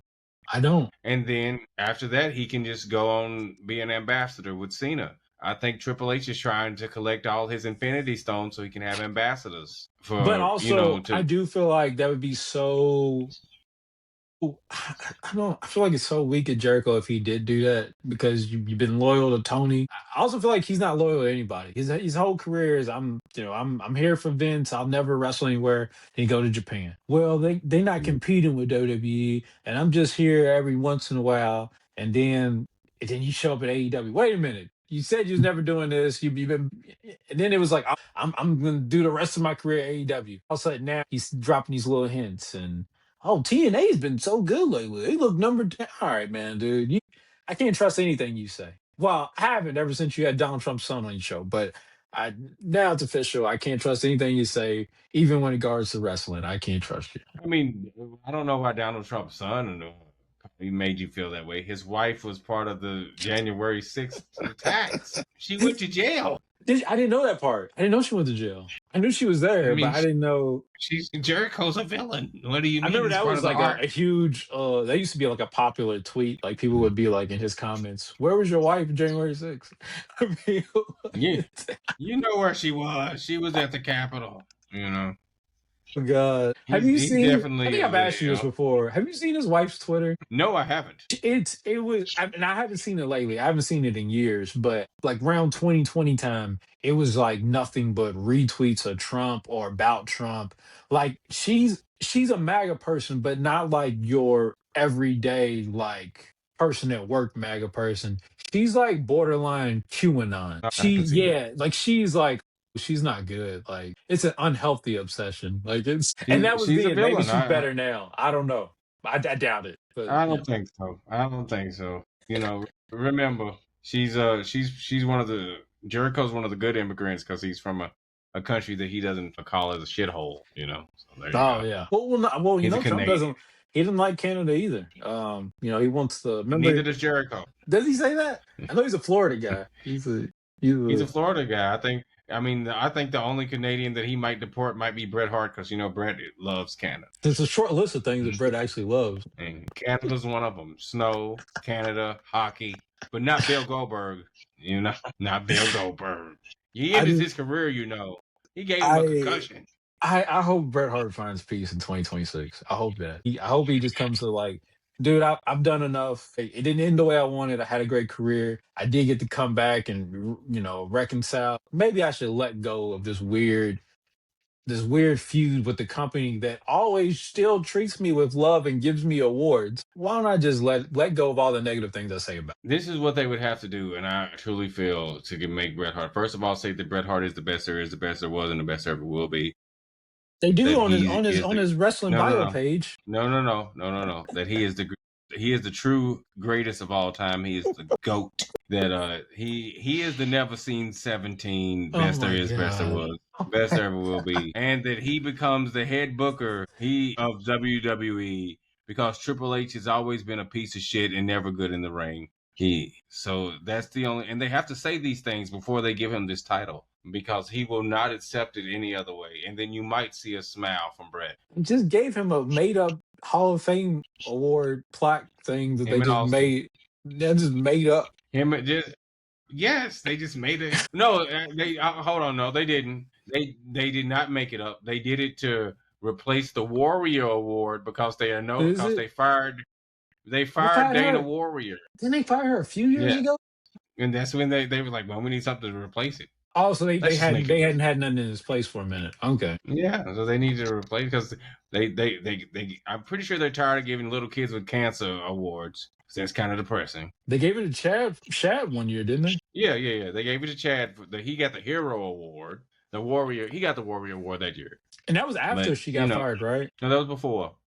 Okay. She got fired in the TKO reign. TKO let her go. Oh yeah, during the big when they did some of the big cuts, she was included. Mm-hmm. Yeah. I forgot about that. And so the Ultimate Warrior, they might name it the Hogan Award, but that'll get booed every year. Yeah, it's not good. It's The not. Hulkamaniac Award. I don't even Nick want Hogan that. will be able to give it to them. I You don't don't want want to the see Nick come out and give somebody an award. I don't want the Hulkamaniac award. I don't want it. You know something, brother? You've been a real American, dude. The Real American Award. That's what they'll name it. Oh, they would do that, The Real especially American Award. in this TKO MAGA company. Yes, the Real American Award. But the They'll name Hulkamaniac it the Real. Award is that should be an award, not that WWE actually gives out. That should be an award that they give privately to like the biggest mark and spent the most money on WWE each year. Green shirt guy gets it the first. The green shirt guy be that guy. He get it every year. He become red and yellow shirt guy. He gets so many Hogan things. There's another Because they be person. like, Have you seen her? It's like a black lady who sometimes is often sitting next to green shirt guy. next to blue shirt guy. Yes, I've seen her. She's definitely a runner up. I just want to know where's this money coming up from these people? Because you're not getting just tickets. You're also flying out I to don't these know. different cities. You gotta stay at a hotel. Yeah, dude, it's a lot of money being spent. And remember, green shirt guy gets an entrance. He gets an entrance. He Oh, comes out. I didn't know that. He has a Titantron. I didn't know that either. So you just think about that. This man is, he I'm pretty sure he might have gave Vince fellatio. We'll see when those emails go. They're gonna be very nasty. Just think about let's think about what if Bret was true? What if Bret said was true? What if Cena slept with Vince? If what Bret said, I don't want to. And Shawn.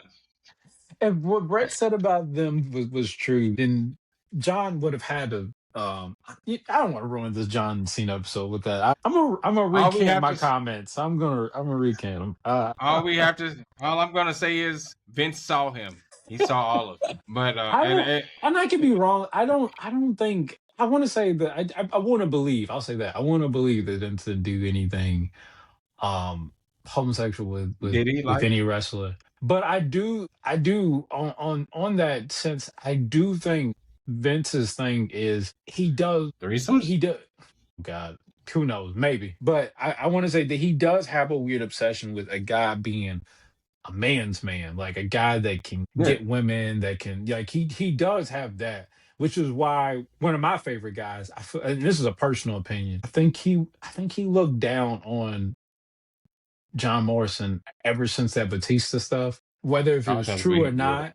I do think he looked Melina and was like, Batista. yeah, I do think he looked like, oh, he just took his woman. Like I can't make him my guy.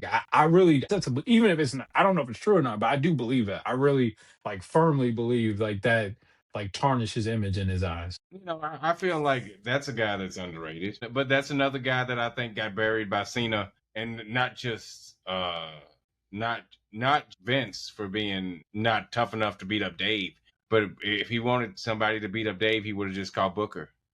And Yeah. because Booker would have beat the brakes off of Dave like he did before. But anyway, made Dave go to MMA classes and be an undefeated Bellator fighter.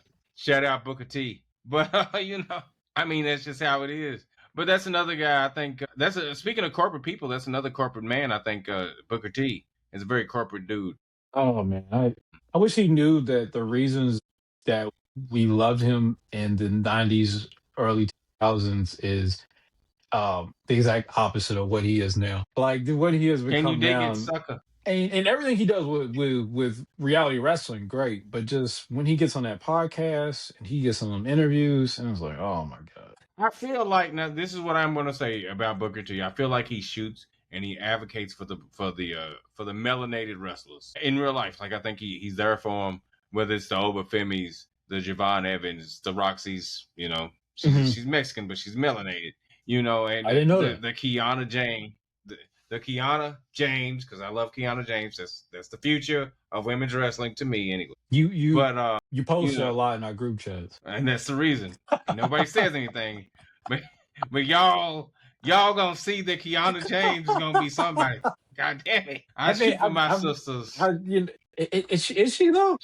She's blacker than soul. I can tell you that. Right. No disrespect, because I know this might come off this truck. I'm not claiming soul until she claims it. Now I will claim that So she's a talented woman. She's a good looking woman. I'm not taking none of that from her, but she's not she's not.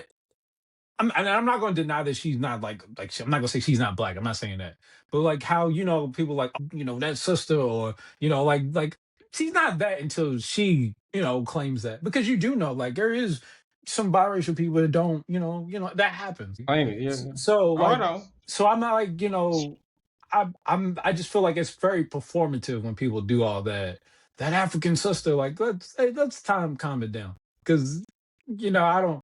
I don't. That's I don't true. want to claim something that she's not claiming. But I'm not taking away from my talent or if none of that. None of that. I'm not saying that. Like The only reason I say Kiana James is before she went to the WWE, when she wrestled in AEW, her hair was curly. You could tell she was a black girl.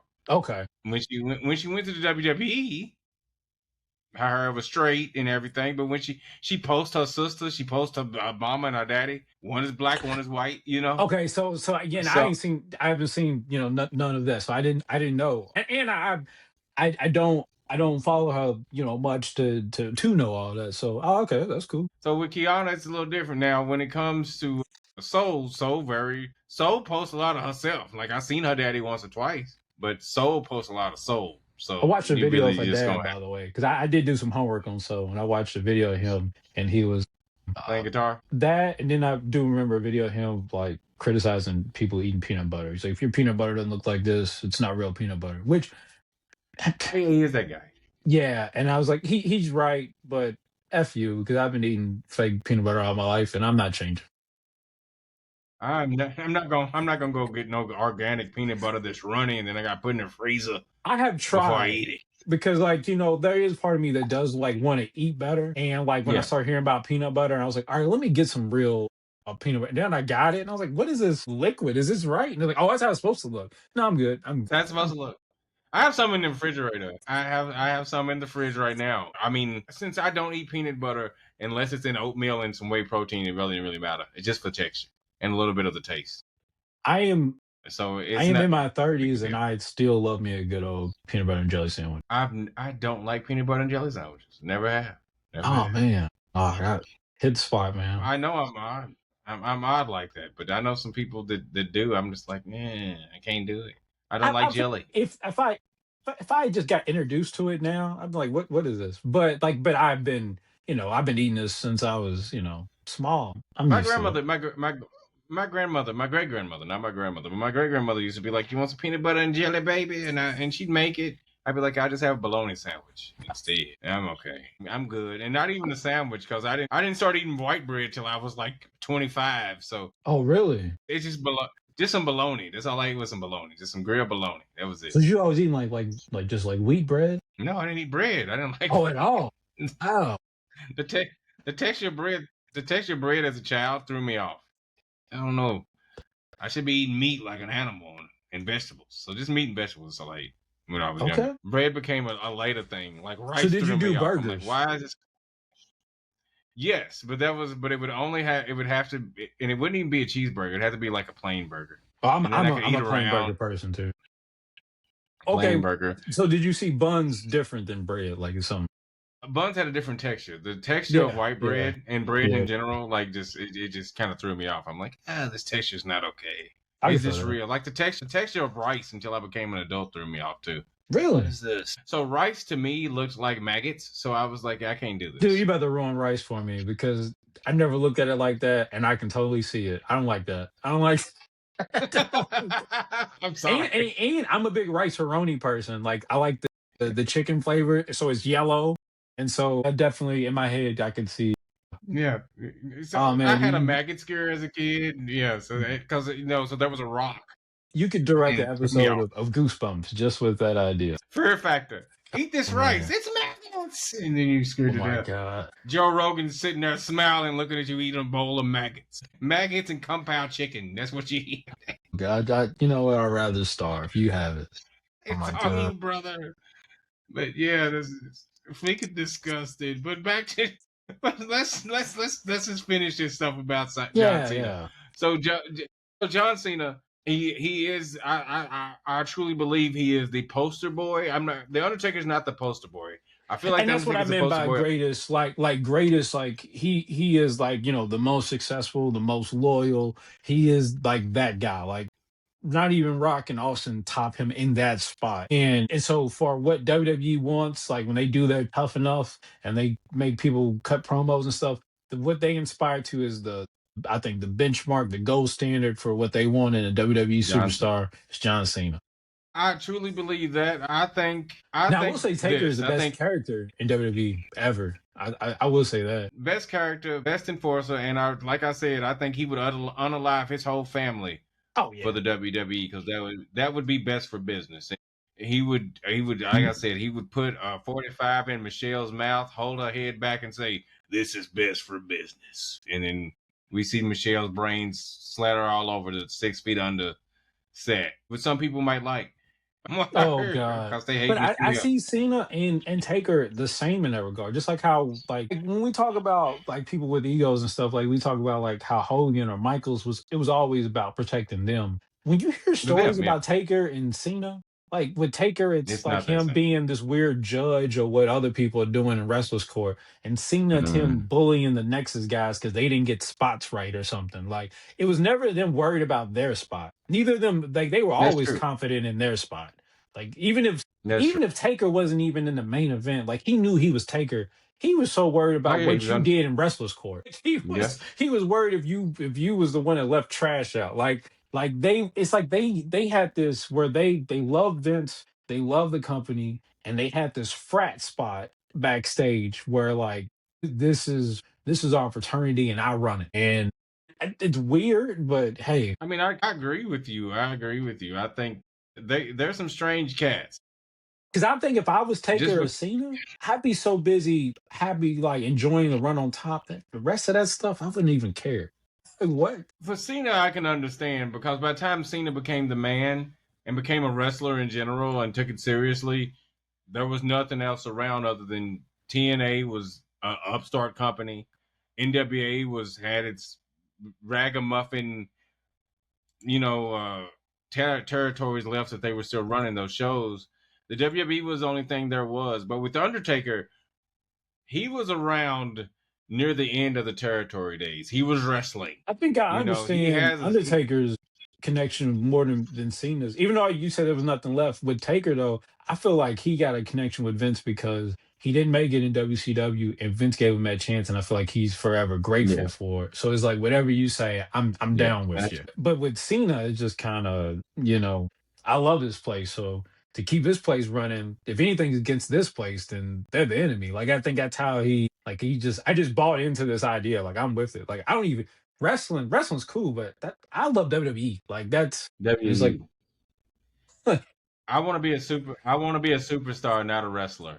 yeah, like that's And I think you're really right because you know what he said when he met MJF. You know, at when he met MJF at the red carpet. I forgot what movie they were going that they it were was at. one. I don't was it one, but either one of them were in. Or no, I think MJF was No, in it. no, no, no, no, no. It was the one with the women. The one with the women. Queen of The the Ring. Mildred Burt, Queen of the Ring. Yeah, So yeah. when they met at Queen of the Ring, he said that he wasn't going to talk to him at first, but Right, he's right. realized that that it's good to have competition, and that because and I was like, I Which can truly believe that you shunning that man because he wrestles for for the if he opposition, was not even the active Cena competition. in WWE, he would have avoided him. Oh yeah, oh yeah. I Yeah. mean, I think the culture's different. The culture's so Yeah. different now, honestly, because you know Ricky Saints, Ricky Starks. You know, before he was in WWE, he was going over there watching WrestleMania with his friend Cody Rhodes, his friend and mentor. You I know, think he so got some heat for that, even though he shouldn't have. I think he got heat from the boys and from Tony. From I mean, you do have to think, even though Dustin went, you didn't see Dustin on camera. he can't control it if he's on camera or not. They put the camera on him. Well, the Highlanders could say the same thing. So They were right there, and yeah, they lost their job. But no, I think Dustin probably wore a hood. Dustin didn't arrive on the bus. Ricky rode with that man. His own brother didn't ride with him. because Ricky's the he's the guy that got to be in style, man. Toby's got a bus. I'm on it. I'm on the bus. Yeah, man, you serving vodka on the bus with Jay Uso? I'll be there. Come on, let's go. Dustin, he's been through all that, that Ivaga's a temptation. He don't need that. Like so, he'll ride He's just separately. like, I'll drive by myself, me and Dakota, and I might see Terry Reynolds on the way. I might For share old food with. time's sake. I might stop at the gas station, eat some food with my dog. Yeah. Well, I'll just put the food in my mouth and let the dog feed me like a baby bird. I know you've seen that video, Angie. Yes, I saw him eating the I find steak it up so with the funny dog. when people like go watching the video and they like making it's like, oh, white people. Then there's like always maybe like the third comment is like, is that gold dust? Yeah. Every time that Yes, video it's goes Goldust. viral, it's somebody like, wait a minute, is that? Why is Goldust eating with the dog? Speaking of Dustin, that just shows how many people don't know what the hell AEW is. Yeah, yeah. The And worst time it's is true. when they did I think it was the episode they did, I think right after NBA game. Hmm. And there was a lot of people had seen AEW for the first time, and there was a lot of people say this is what bullied Jericho into getting back into shape because there was NBA Twitter was like making fun of Jericho how she's like this ain't the Y2J I know, like it was rough. I'm not gonna lie, they were rough Yeah. on him. And then he had slowly got into shape like some months after that. So, but yeah, it does show that. But I also feel because WWE's always, the big leagues, but I also feel like there's a group of people that feel the same about WWE because they know Cena, Randy Orton, they know big names, but then like when it's like WrestleMania or like The Rock's coming, there'd be people who be like, "Who's this?" And, such and such. Like, there'd be Oh times yeah. where people, yeah, like that happens too. Because I notice WWE fans laugh at these things, and it's just like we're not, like it's the same. Like people. People know the big names, but they don't know who Braun Breaker is, or Yeah, and there's still people that don't who know who Roman is. And the reason I know that because I'll still see posts where women be like, "This what wrestlers look like now," like looking at Roman, and so I've seen those. yeah, I've so seen that. I've seen those. I've seen those. Like, who them sexy black men? They Samoan. Oh, yeah, whatever. They they can't do they and then when you tell them their family is Yokozuna and Rikishi, huh? right, right. How do they? Yeah, that's their relatives. Okay, stop. Umaga. Okay, everybody related to them was fat. Okay, stop it. The Usos were fat for a little while. You Yeah, know, yeah. so Roman has veneers. That's the reason Roman looks like that. He didn't look like that at first. I ain't mad at him though. He came back with Hollywood teeth. I'm Like not mad at it. No, yeah, I ain't mad at him. no, no, no. I know a lot of people be like, no. I've heard a lot of people say, man, Roman Reigns didn't look good till he got them veneers and grew that beard out a little bit more. And lost that baby fat. Now he's sexy. I want to drink my milk off of Roman. But on another note, that just shows you that like just proper care of your hygiene or your teeth and working Yeah, out, no, how that definitely. improves your looks. Like it's just like you don't have to Oh, just of be course. somebody else. Like you can work on yourself. Like you can. Yeah, of course. But I mean, but also that goes back to why Cena was on top for so many years. Yeah, Look at Cena took care of Cena. He took care of yeah, himself. You that's never true. saw That Cena is out very of true. shape, and That's very true. Cena always had that fresh fade. He Yeah. always looked like John Cena. I mean, and this goes to show. I mean, up until Triple H got sick, he always looked like Triple H. And And those I think guys, that's not. those guys put more care into that than no disrespect to changing the move sets or some of that type of Yeah. stuff. It was preserving a body, which Well, you're which right. I don't But know look at if the. I was gonna say I don't know if Triple H really did take the greatest care of his body, but that's another story. I mean, but I mean, Cena was a bodybuilder too. So did he really take the greatest care of his body? No, I was most I people don't mean, remember this, but I'm almost sure you remember it. Around the mhm. time the big scare happened with Benoit and stuff, Cena Benoit. did that interview where he said the We weirdest all take some things. that, and then he We said all take the some things. but the also after that when he said I can't say I have, but I will say if I did, Mhm. you never know. And it was like, why did he say this? Yeah, he's Why did he say because that? that was before he became fully corporate and be like, you can't see me, but yeah, Yeah. I got shots in my butt. Pretty Now sure I he takes them know. there. Now in hindsight, now I know why all his answers to questions is the most corporate response ever. Because if he starts talking for, I mean, but let's go. I mean, we can go back to John Cena's appearance at Howard Stern. Oh man, and those Play clips that. still come up. I get I still get mad about the stuff about Canyon, like where he just is like, Oh yeah, oh yeah, he that just wasn't was good enough, and it was like, dude, yeah. shut up. I would say let's be honest. Chris Canyon right now, if he was wrestling, if he was alive, and he was Chris Canyon of 2001 or 99, and whichever Mortis, he could Yeah. probably out wrestle anybody. He could wrestle with Seth Rollins right now, and they put on a banger match. Oh, definitely. Because he was an innovator. He innovated. Wasn't nobody doing half the moves. He came up with the flatliner. Wasn't nobody doing that move. Now everybody does a flatliner for no reason. He was doing Samoan drops off the middle rope. Now you just see a few people do it, but not a lot. Yeah. Canyon was very innovative, very good wrestler. But the Cena in that But interview also foreshadowed what he is, where he just like where he was talking about Kanye. It's like, oh, he just did moves. We're not that, and like it showed mm, like he is not about which and WWE isn't just about wrestling. So I get it, but no, like him being the face of it showed like this is where we're going with things. Like and we don't just being a wrestler just isn't it. And I hear when WWE says that, but as a wrestling fan, that kind of bothers me because I do like that. Like I love wrestling, and I will say as a guy who's always I'm probably always gonna watch WWE. But like I will admit, I like moves better than some storylines because there's a lot of storylines that I think is stupid. But it's just like, but since some of my favorite guys is in it, or since it's for the WWE Championship, I'm gonna watch it. Like these like when you say this is Shakespeare, this is Broadway, and it's like, dude, no man, this is something. This is soap opera at night with action. It's is it? cheesy, and I love it, but like. I love it. But it's cheesy. Let's not act like this is deeper than what it Oh is. Like no. it. So last night I went to the ballet, Oh, and really? when I was at the ballet, yes, I went to go see the Nutcracker. Oh, And okay. when I went to go see the Nutcracker, I could saw the pair. My son was like, "This is very loud," and he said it's not as loud as wrestling, but it's very loud, and it was the music. Hmm. And there were some people that never been to the ballet, and they were very rowdy. They were screaming. I was like, "No, this isn't what you do here. What's wrong with Oh, you people?" wow, that's crazy. But anyway, but the parallel between ballet and wrestling is the dance. I feel like and the story, because there's no words in the Nutcracker. You just have to follow along with the dance to see what's going on. I feel like that's what WWE does better than, let's say, AEW.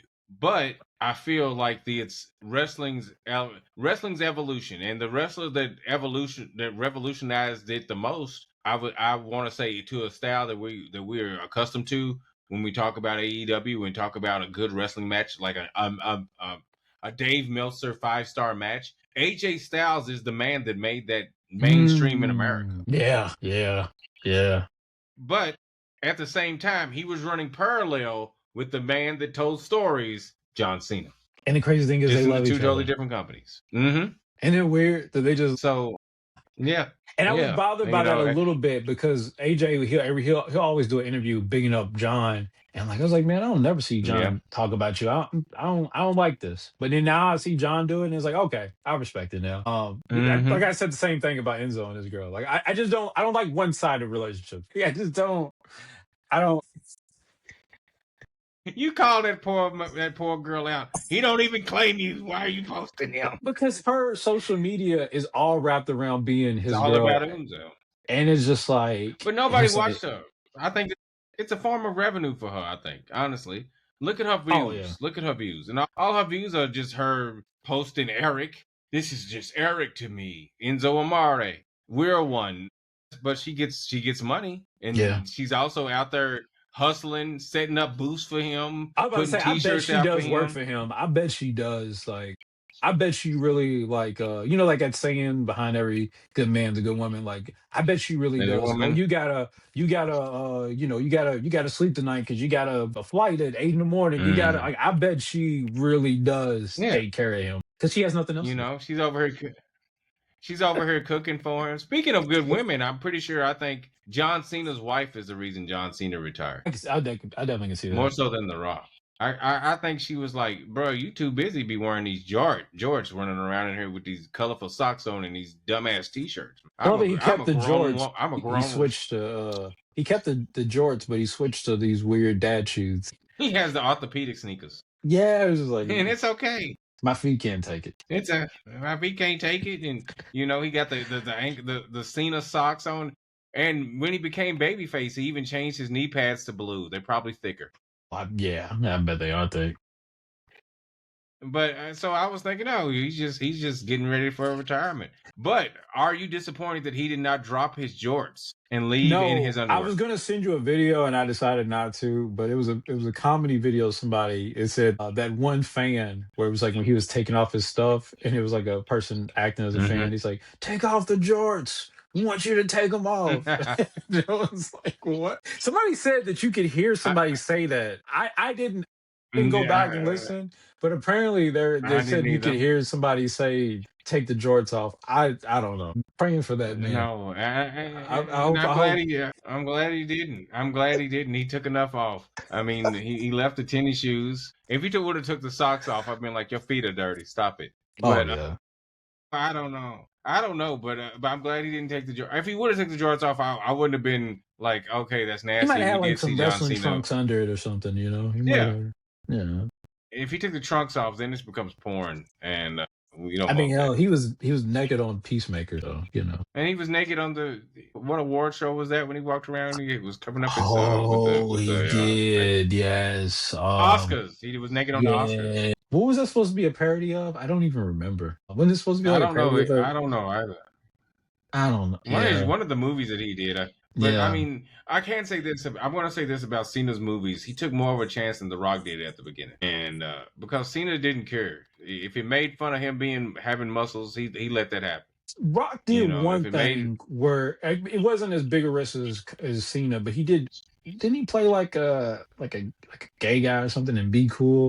and be cool, the gay cowboy character. Yeah, yeah. But yeah, you're right. He never took risks. The Rock took a risk later after he was, but Cena didn't care. Cena jumped in head first after he stopped doing 12 rounds and Yeah, stupid yeah. movies like that, WWE productions. He was like, I don't care. You're And making fun of me also, being John Cena? right. And also that role of like um lone wolf tough white guy kind of disappeared in Hollywood. That action role. That's why all those guys linked up. What was that? What was it? They had a good run. Expendables. That. Expendable. Hey, but Austin was in there. Yeah, yeah, yeah. But Ronda that Rousey.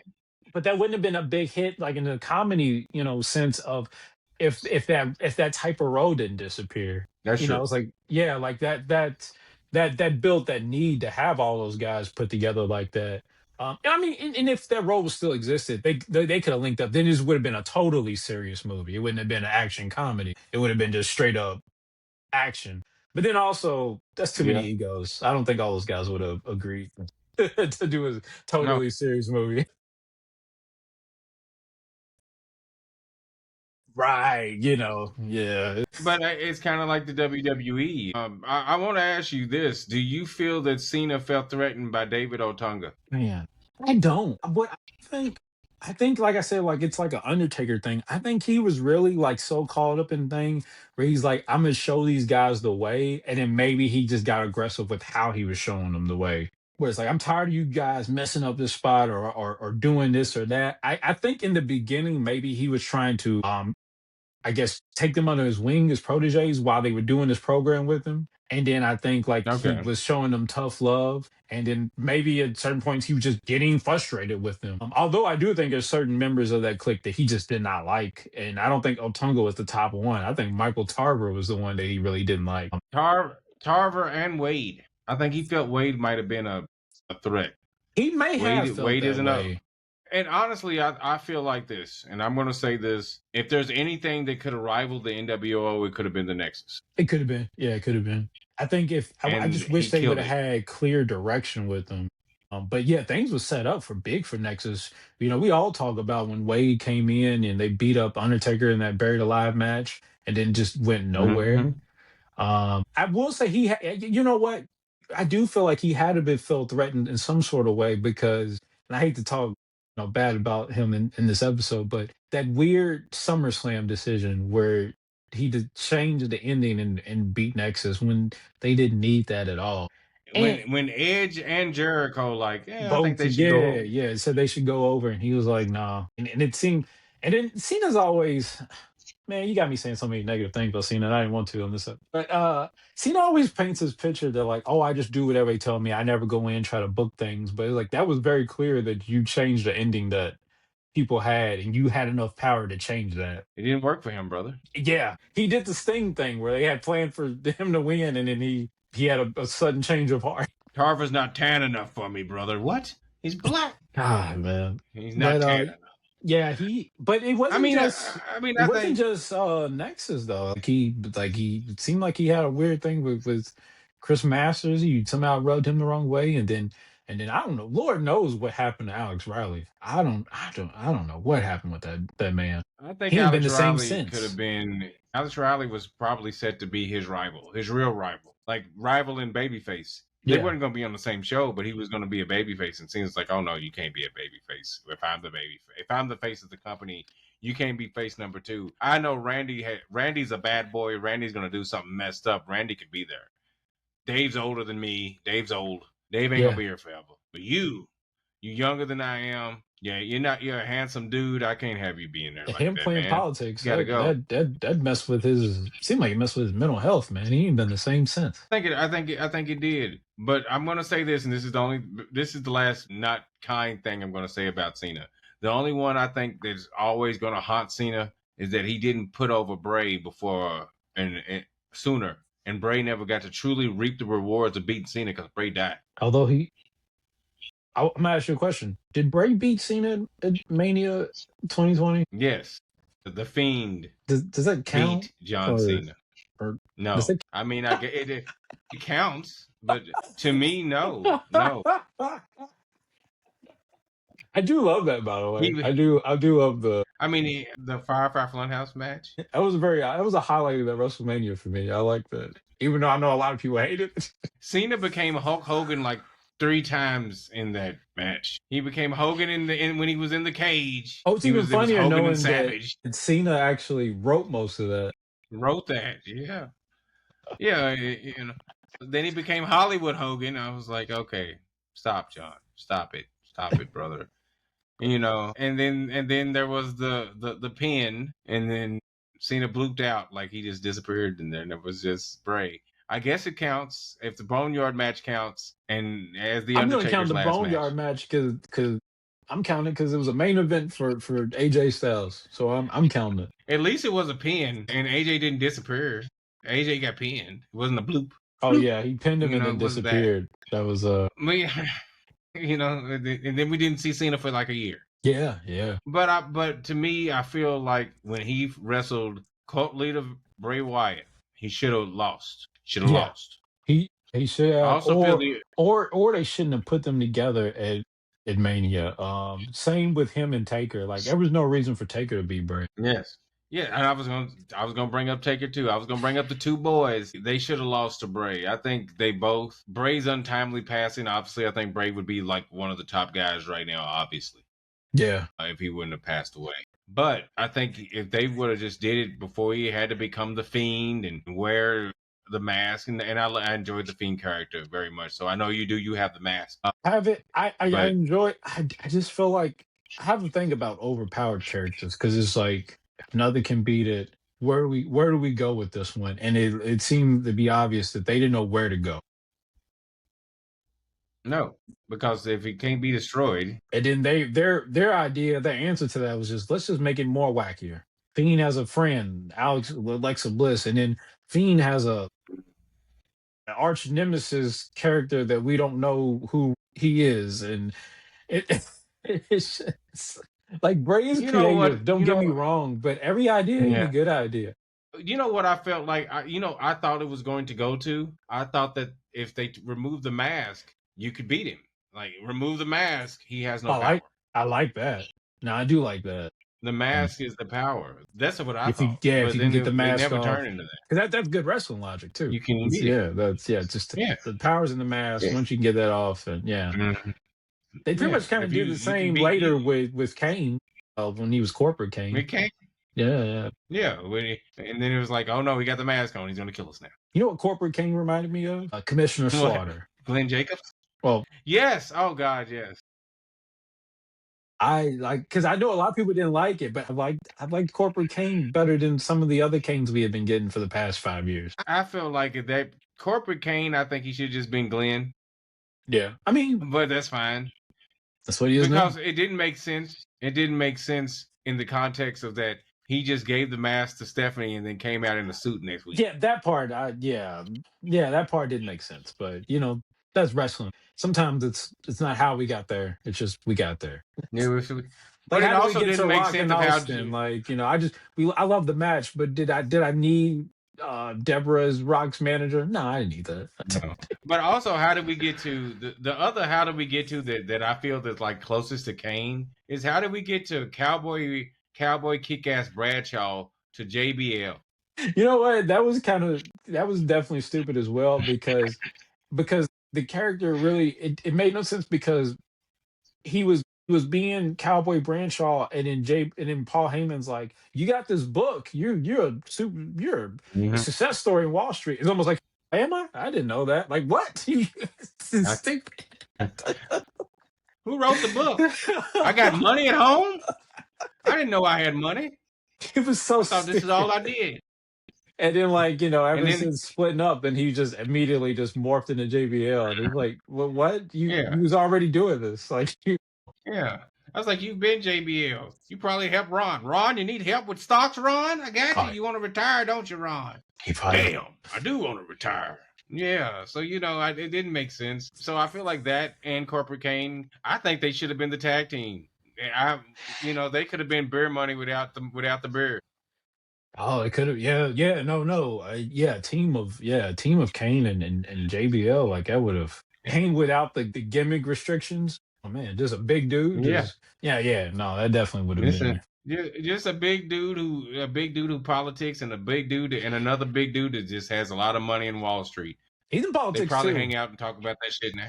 And politics, yes. Yeah, yeah. He doesn't put it as much as in the forefront as Yeah, like good he's not old out young, Kane, but you know. but yeah, but he definitely is, and he'll go on. I think he's gone on Fox News a few times and stuff, but he's not. He has, he Yeah, has. he's not like Kane. Which in my I remember like MySpace days, Kane used to post as Citizen X. He was back. He was libertarian back then, and I don't Yeah, know how we yeah, got yeah. to him Yes, he being was. diehard MAGA guy. But as I've grown, I've realized all libertarians are is just diet Republicans, I was anyways. gonna say, I was gonna say most libertarians have become MAGA. Yeah, yeah, Unfortunately, I would like to so. say that I'm a classified independent voter people, independent because everybody's corrupt in politics. Oh, dude, I But voted for that's Gary just Johnson one year, man. I was really believing the libertarian train for a minute, and then yeah. realized like, oh, all these guys just they just Republicans that just don't like the current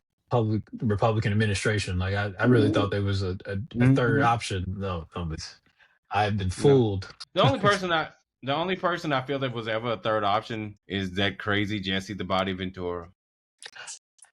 I But see, really but feel like he is like 100% independent though. So yeah. and he yeah like and he's not like a even now like he's not a a MAGA guy or nothing. He is on his own team. He is not one way Hmm. or the other. He is clearly like an actual independent and anyone government independent. Like I know people say it like they just throw that out. Dude, to run in a race like mayor or governor independent and win is crazy. Like that is And win. him. It's not the only other person I think could have done that was a diehard MAGA, the biggest icon in wrestling, Hollywood Ho. But yeah, but And see, I think he could have Hogan's done it. superstar. He could have done it. He could have done. That's what I'm saying. The star power of Yeah, Hogan, yeah.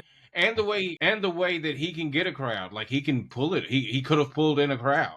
I think The Rock, if The Rock ran as a independent, The Rock could do it right now. Like Dwayne I Johnson don't know as if an he could do independent, it now, but I think in the past he definitely. I don't. I think people are weird on him now. Ever since that one year he had endorsed. the Joe Biden, Yeah, like I feel like people have been weird on him. and then the retraction. Yeah, that was. I think that might have been even worse because like, why'd you do that, dude? Because even the people that was already Yeah, cool with if that your you decision, like now I'm looking at you sideways, like because like why would you now do you that? retracted what you said. Yeah, But I yeah. mean, I think that whole thing kind of ruined everybody's taste in it. That I think that ruined the Democratic Party, like faith, and people had faith in the Democratic Party in general. Yeah. You back the man, but now you say, oh well, he's dying of cancer, screw him. But he's not there altogether. Well, neither is our current regime. He's definitely not there altogether. Oh, He's a no, little off. he's not. He's not. But you see, people it's too late. But people are falling off the train right now. A little too late. They But already put him on. yeah, like he's out. So now we just gotta ride this weird wave. We just gotta ride. Every day is a hope and a prayer, brother. You know what I'm saying? But I'm pretty sure Cena's part of it. Did you know? How do you feel that Kennedy went to Cena's last match, I but seen Trump that. did not show up? I seen a clip of him walking to his seat. And I remember in months beforehand they had said they wanted him there. I remember it was rumored that he'd be there with Vince, and but they said Hmm. at the last minute he just decided not to, which he made a smart decision because he would have got booed out of the building. And I'm sure his ego is a little hurt from where was he at? Was he at the Super Bowl? It was an NFL game he was at. He got booed Hmm. at. He was at the Super Bowl. He Yeah, was at the and Super so Bowl. He I got booed. think he's like I don't want to deal with that again. I mean, first of all, I'm upset with the whole thing. Cena's last match was supposed to be in Boston, but Washington outbid Boston. Oh, is that the case? And that's the case. Cena's last match was supposed to be at home, but instead, the special thing they did was they let him win the Intercontinental Championship from Dominic. Which I hated how that went But it's because like, it was like, oh, Cena's Grand Slam champ, but he never did. I've been doing what the fans want, but what I want, I would understand if he would have been like, what I want is be a Grand Slam champ. I want to challenge Dominic for the Intercontinental title. It was just kind of like, well, yeah, you're here, let's have a match, and then oh, not only we gonna have a match, Cena, this is gonna be for the Intercontinental title, and he was kind of like, oh, really cool. Like it was just like he just happened to like yeah, it happened. He just happened to be there for the Intercontinental title, and then he won it. Like it was. And then they when doing the interview with Chris Van Vliet, they asked him how did he feel. He's like, oh, well, the fans liked it. Yeah, I didn't care. That's what it That's really meant to say. I don't care. It was something. why that man smiled as he tapped out. He didn't care. He didn't care. He didn't care. And then plus we also had our random Triple H insertion. No He was there for need. no reason. And you have a general manager. Like, why did Triple H need to be a Yes. part of that? Like, And he wanted to be on TV. It's been too long. It's been too long since he was in front of a live crowd. Okay, so I'm Triple H is my second favorite wrestler. All right. So he's my favorite living wrestler, in other words. But I'm oh gonna say wow. this, bro. Why are you acting like Jeff Jarrett in TNA in like 2003? Because, but you don't even wrestle because you can't. Jeff Jarrett inserted himself in everything. Who's the world champion? It's Ron Killings. Boo woo, boo woo, boo woo, boo. My world. Why are you here, bro? Let this man be the champion. It's his show, man. That's Triple H. He's just like, let's do an intro. Now we're here. Let's get together. Are you ready, dude? No, stop. He used to start off every NXT takeover like I with his "Are know you that's ready" okay. speech. That When was that was he had no like no involvement in any of the storylines whatsoever, but he needed to pop up during them big shows to ask you, "Are you ready?" He was like NXT. Are you ready? Oh fuck! I love you. Stop. And you're But even it, active as a wrestler now. Why are you here? they gave him a pass because people loved NXT so much, and it's like, oh man, he's the greatest booker. But now, people not liking the booking on Raw and SmackDown, and so that passing ain't there as much. So now, no, and now instead of him, he has Stephanie. Are you ready? Which When pissed she me did off that, completely at the I Rumble. thought he was gonna come out when she did that Me too. at The SmackDown's Rumble. main event. I thought she was, and at Mm-hmm. Rumble, I thought she was going to introduce him, which because I was expecting him to come She out, but I didn't. was not expecting Stephanie to come out. I was like, what is up with No, these McMahons, and they just feeling like they need to have the spotlight? Like, just they being need to. McMahon ain't They need to. enough. Like, you gotta enroll and insert yourself into the storyline. Speaking of people inserting themselves, so evidently, and James Romero, I hope you see this video. I know you won't, but I hope you do. So you know who James Romero is, right? No. The dude the dude that hosts Stevie Richards' podcast and Dutch Mantel's podcast. Oh yes, yes, yes, yes. I do know. I didn't know his name, but yes, the British guy. So yes, the British guy. So he went to AEW. Okay. Because AEW is in Liverpool right now. They're over there in the He UK. does the show via Liverpool. Yes, yes, yes. He Oh, does it via okay. satellite. It's out through Zoom. So he went to the show. He went to this past AEW yesterday. So evidently, I guess he doesn't watch the show. How the hell do you do a wrestling Weird, because he's podcast like and not a watch the show? like a wrestling encyclopedia. He Like watches Steve, a you'll lot of talk about wrestling. something. He's like, oh yeah, that was 99 on Smack. Like he like knows it like Mhm. that. Like okay, whatever. The only reason I say he doesn't watch the show, I watch everything on the internet, is because what is Tony Khan's favorite movie? We should all know this. I don't. What is it? It's Time Cop. Is it really? He makes a joke. Yes. So every time when he does a show about film, a filmed show, right? So they filmed Collision. That's the last hour of Collision that's going to happen at like 2 o'clock on Saturday. So he said, But "All somebody right, posted a guys, spoiler let's." from that. I won't talk about it, but I'll talk about it in the I've seen chat. all the spoilers, but yeah, I saw them, and that's fine. But before the show, he's like, everybody, we got to act like it's Saturday because this is going to be shown on Saturday, and everybody knows what my favorite movie is, Time Cop. James Romero didn't know it was Time Cop, Okay, gotcha. so I'm like, bro, we all know it's Time Cop, and he also there's some few people that he didn't know that was heel our faces. He's like, who are we supposed to be cheering for, Roderick Strong or John Moxley? And I was like, you're supposed to be cheering for Roderick Strong. Like Moxley is doing a slow baby face turn Right, right. at this moment, but Roderick is still a baby face completely. So cheer for Roderick. You're supposed to be cheering for Roderick. I mean, we know that. Was he being sarcastic or? No, no, no. He was being serious, like because I just think he just did because he was there. I guess he was there. He might have drunk too many beers, brother. I don't know. Um, you know, but I'm just saying that he seemed like he just didn't know. He also says he doesn't watch NXT, and he didn't understand why Cody Rhodes was wrestling Obafemi. He thought it was two baby faces going against each other. Been And I'm done like, before. Oba's a tweener. He's not a. Oba's not a baby. Oba's a tweener. Oba's just Oba. Yeah. Oba Okay. wrestles Javon. But he Oba didn't. he wrestles him, but like it's still like that respect thing. Like he never. Yeah. I guess I get Well, you. no. Okay.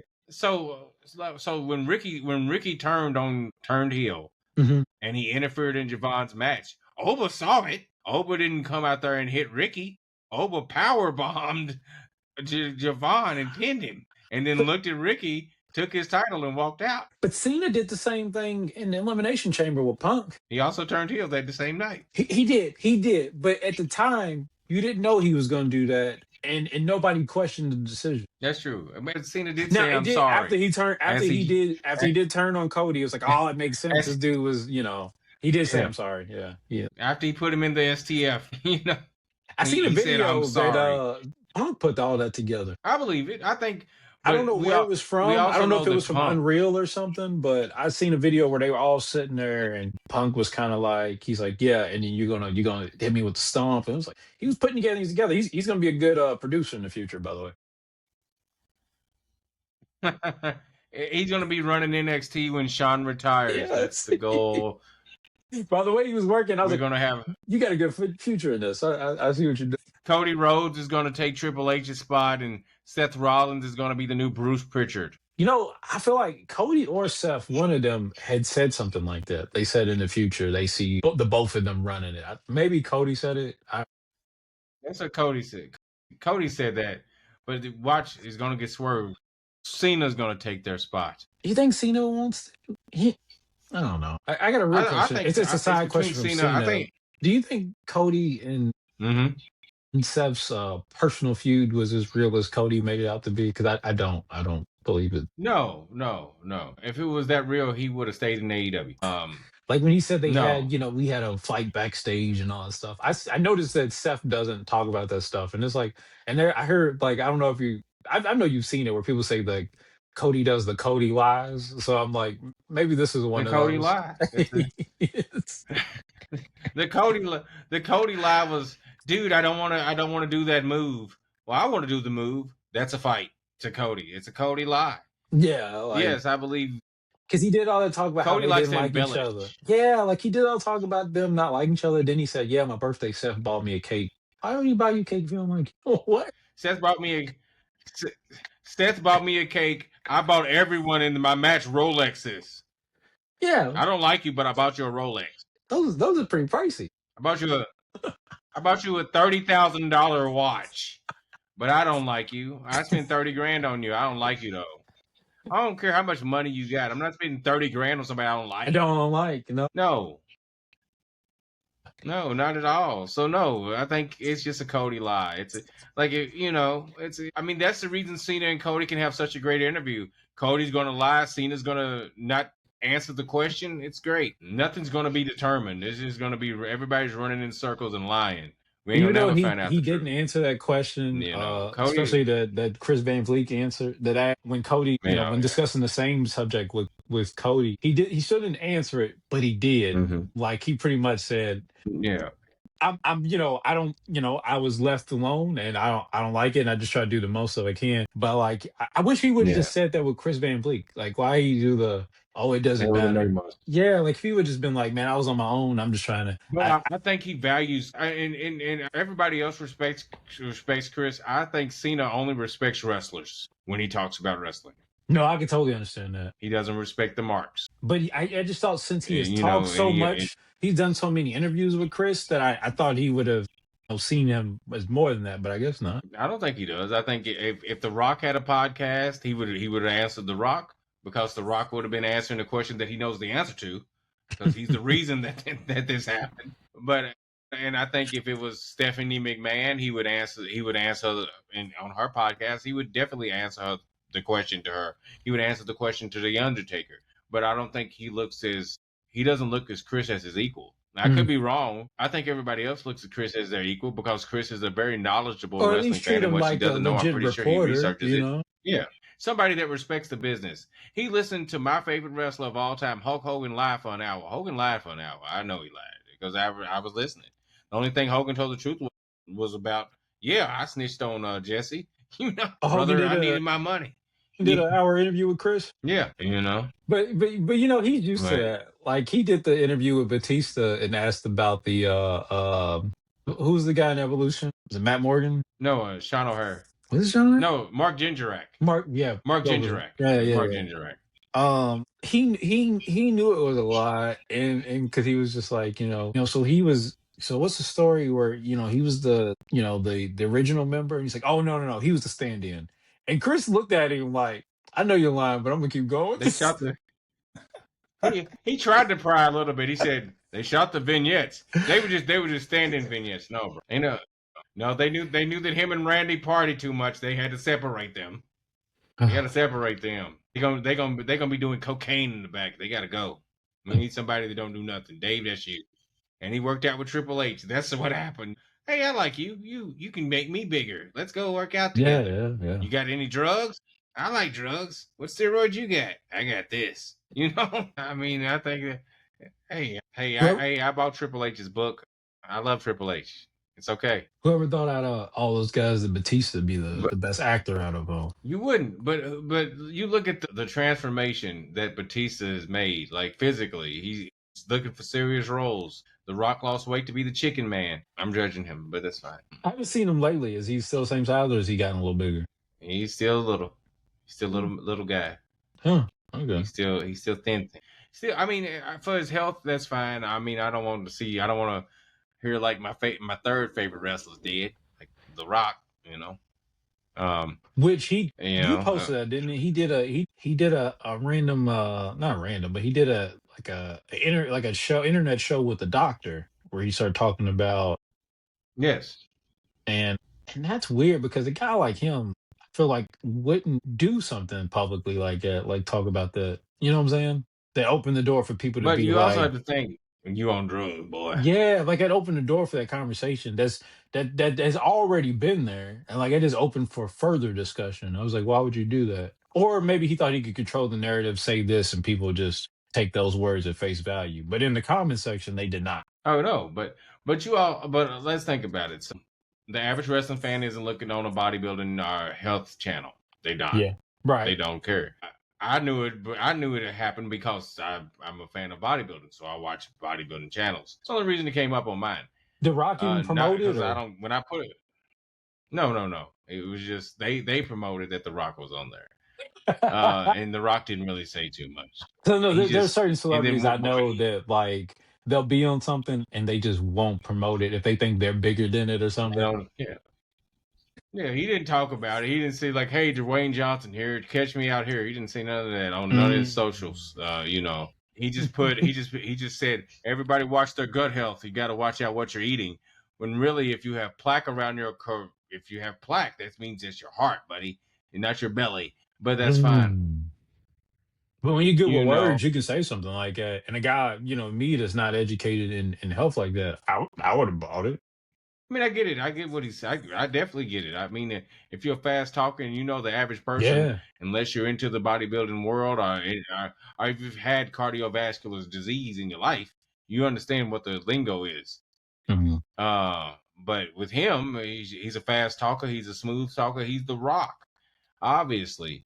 But let's be honest, he got some issues going on. But I also wonder if that's the reason Cena lost. Cena's not as big as he used to be either. Yeah, that was noticeable around 2020 when he first came back. He didn't look Oh like yeah. Super Cena. I think he looked good now. I think he looked better than when he first came back, though. I will say that. I feel like he got a little bit of a tan. He was very pale when he first came back. Hell, and his He face was looked looking like weird. Sting.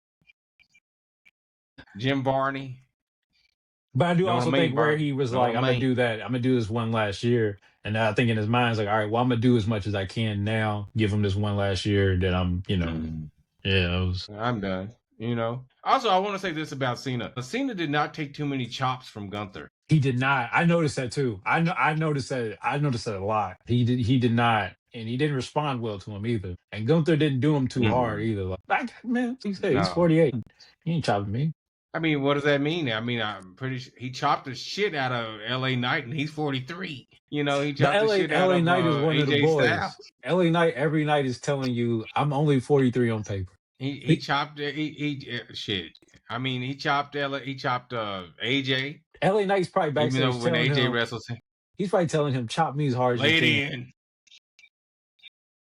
in. You better lay that shit in. I don't want nobody to say I'm weak. Right, You know. But also, I've also noticed this. I think CM Punk wants the chops. He wants them. Gunther has never wrestled Roman Reigns. Roman's not going for those chops. He ain't hitting Roman one time. Chill Roman One might time. have, but now like he's got that what they call it in WCW? Was it creative control? Creative control, yeah. Yeah, He's the you're new not chopping me. Hollywood. You're not chopping me. The new Hollywood Hogan. Hollywood Roman. Well, honestly, but they said that Roman was supposed to be the guy. The guy that actually no, I mean I misspoke. Sammy was supposed to be the guy. Sammy was supposed to win the Royal Rumble next month because it's in Saudi Arabia. But now it's next year. Sammy slated to win the Royal Rumble and win the World Heavyweight Championship in Saudi Arabia because Roman didn't want to just do movies for a whole year. He wanted to wrestle. What other movies has he got coming? Other than Street Fighter, I don't know anything else. I still don't like that him and unadvertised Zootopia 2 that we did. I don't like that him and Punk didn't promote that, man. Yeah, I mean, I guess their parts wasn't that big. Did you watch the movie? I did not, but I love Zootopia, the first one, so I'm going to watch it. I didn't watch it. I guess I'll get around to it just for the fanfare. You see the first one? I'm not gonna lie. I didn't watch Ninja Turtles until like 10 years later. Zootopia, yes. Okay. I've seen it. When my kids were younger then. Oh, okay. Okay. Now that my daughter's an adult, I don't think she cares. And my son, I mean, he'll watch it just because he feels like he needs to finish all narratives that he started.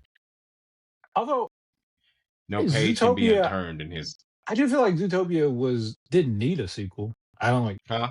I feel like Zootopia didn't need a sequel. Like I was cool with what it. Like I don't think we didn't need. We don't need every property doesn't need this never ending series to it. Like some things are just good, like how it is. Frozen didn't need a sequel. No, it did not. But it had one. So I feel like it's one of those things where it didn't need a sequel, but it was like we're leaving money on the table. We gotta. They could have came out with Wicked all at one time. Yeah, they could have. But I feel like there's some musical theater people that would tell you that you needed to make it longer. Yeah. I'm not one of those, but I do like anybody that's like some musical theater nerd, like Wicked comes up, they speak of it like it is a book in the Bible. So let them have it. I feel like we don't have to drag on everything, Bevel. No, we don't. I will say, as a kid, I always wanted to see the play. But I never got to. Oh well, I guess I can watch the movie. I can sit and watch the movie now since both parts are out. Sir, you are cutting out on my end. Hold on, let me see. It said reconnecting, but then it stopped. So I thought we was good. Yeah, there you go. You're back. Okay. You back. You are back. We got any more Cena stuff, or you want to wrap it up? I know my family probably hates me. We were watching. We're watching Welcome to Derry. Well, sir, I'm sorry for that. I bet they kept on watching. F him. We want to see it. We want to, because we're behind. Like, so he hasn't appeared yet. Oh wow. Yeah, I don't know. Have you watched any of it? Well, in that case, sir, I think we need to wrap it up. So, what are your thoughts on John Cena? I think that's his thoughts of John Cena. But anyway, that was Peter Wesley, John Cena. At the end of the day, I do feel that WWE has made John Cena into the undisputed GOAT. John Cena did sacrifice a lot, his body, from OVW to WWE to the movies to being an ambassador for the company before he has become an official ambassador. Now, John Cena has done everything he possibly could. He's been a model employee. Vince should be proud. They kicked me out, but I'm back. Alrighty. All righty. But I was just saying, Vince should be proud, and I know you need to see. Stranger Things is about to come on, isn't it? The last part of it. Yes, yes, yes. Super excited. Super excited for I'm surprised Stranger Cena Things. wasn't there in Stranger Things. Seems like something he would have been on. Liv was at the premiere. Yeah, So you got to use but that to take advantage of that WWE Netflix partnership and go to the Liv is the nerdy girl that we know that does that. So you know what I'm saying. I'm not Oh surprised Liv. I'm not surprised Liv was there. I'm not surprised that like just Liv in general. No, nobody else. Liv and Rhea, those are the people I would see definitely taking advantage of that and then going to things they wouldn't be able to go to before. yeah. So I can definitely see that. But I know you're ready for Stranger Things. Well, I definitely am, man. I've been on this ride for a long time. I'm ready to see how it ends. It will be something that I will not watch until it's over. I have not partaken in the Stranger Things I bandwagon. respect that. I do respect that. Dude, I'm looking more forward to that on Christmas than anything else. Like the presents, cool, whatever. Dinner, cool, whatever. I want to watch Stranger Things. Well, dinner I'm not looking forward to because I have to go to Indies and get my daughter a 20-piece chicken wing. That sounds good. That's what she asked for. So I have to go the day before. And my son wants a barbecue chicken pizza, so I have to go buy that from Diorio. So that's also on the plans. Where's it at? Is that the spot on Barstown Road? Yes, yes, yes. Yeah, okay. Yeah. It's walking distance. Not that I'm going to walk, but it is walking Is that the distance same from my place for you? You said to have the giant pizza? Yes. This is where me and a couple of gentlemen partake in the giant pizza before. Yeah. If you got three friends that want to eat a lot of pizza, it's something to do. I'm not gonna bother. I can't. I couldn't eat some giant pizza. I don't want to let everybody down. I don't even want to. If I had the appetite that I had then, now I think I would. It would be something I'd give a shot again. But I don't want to. I don't want to bring people that ain't got no money and me end up having to pay for it all by myself. How much was it?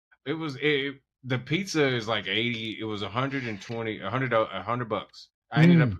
and so my buddy he only brought 20, so I ended up having to pay 80 by myself. Now, with that said, did you take leftovers? Oh yes, Okay. I'm I wasn't. still mad, but but it's like, all right, at least I got something. No, I was upset because I mean it was two other people. One guy. He's watching because he watches the podcast. He's like he's over 6 feet tall. He's 400 pounds. He only ate 20. He only ate 16 pieces of pizza. It's a lot of pizza though. It's little square. I ate 22. When you say little squares, are they like the dominoes? Like yeah, like the little dominoes. It was like that, but it was just the size of the thing. It was just the size. It was just the size of a table instead of just Man, it's a lot of pizza. A It lot of was a pizza. lot of pizza. Hey, remember, John? Speaking of pizza, John Cena ate pizza for free because he couldn't pay for it because he didn't have money to live and he lived in the gym. I do remember him saying that. I was that a Chris Van Vliet interview too? Yes, that was back when he was open. Yeah. I mean, When that's you go, that was before he got before he to the job.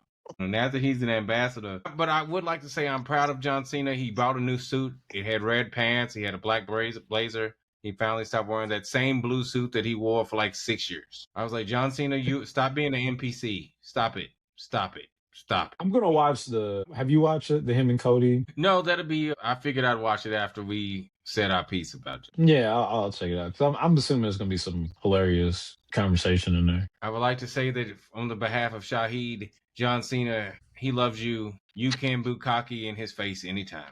Love you, Shah. God. Bukkake. Well, salute to John Cena. Nice career. You are the GOAT of the WWE in the WWE universe. I'm not gonna say in real life because obviously I truly feel that the GOAT of sports entertainment. Rest in peace, Terry Gene Bollea, the biggest icon in wrestling, Hulk Hogan. And the greatest employee is Mark Calloway because I truly believe that he will put a gun, a pew pew, in Michelle's mouth and say goodbye because that's best for business. But I believe you're. Well, as far as great as he is, like John, like Let's put it like this: as an in-ring performer, and I'm going to say this: as an in-ring performer, I don't think anyone can touch Shawn Michaels, and that's. I do think he is underrated as an in-ring performer. I just think the problem with him is he needs somebody. He needs a certain style, a guy John. that's gonna like a guy like if he's just the guy to be there and do his spots and then let that other person, especially a more faster paced guy, always meshes well with Cena. You Shawn know, Michaels, Shawn Michaels. Dolph Ziggler. Yeah, those guys mesh like, especially if somebody's cool with, like, like it's magic and it works good. Sometimes like when a guy with a similar style, like people are gonna feel type of way. The matches with Randy Orton was not it for me. Okay, so this is, but let's talk about the greatest match of all time, as it was built of. You remember in WrestleMania 2020 versus Randy Orton. Yeah, That was a slow match it with no one was. there. And the thing is, those like that is that's a weird thing because as great as and as great as careers as all three of those guys have, team combination of them together, that is what those matches usually are like. And They and suck. but those guys can have great matches elsewhere. It's just like it just needs a right style of worker with them. Like, Randy, like, less is more with him. That's why it's great when you got a Evan Bourne flying in the ring selling for him. You know, Edge is it is Edge can wrestle, but if yeah, Edge does not have to wrestle, he will not. right. Like, there's instances where, Edge is, doing everything. I think later in his career, I think it was more his gimmick that sold anything. It definitely was not the match because you even like his greatest title wins was the Money in the Yeah. Bank cash ins, and then you love the gimmick matches with him, but like a straight bell to bell, like, yeah, and that's no disrespect to But Edge. I like Edge. no, but there's so many guys. But that shows what being over is. Being over is doing very little, but getting the people behind you and them carrying. Yeah, And Hulk Hogan didn't do too much. He was over. Cena didn't do too much for 25 years. He was over. I'm going to say that the Gunther match was one of the most lackluster Cena matches ever. But that's the you think loudest. so? I thought I they gave mean, it. I thought Cena gave his all in that, man. I thought he. no, I mean he gave his all, but his style with Gunther, it was the clash. It was. Oh yeah, It's two brawlers that do power moves, yeah.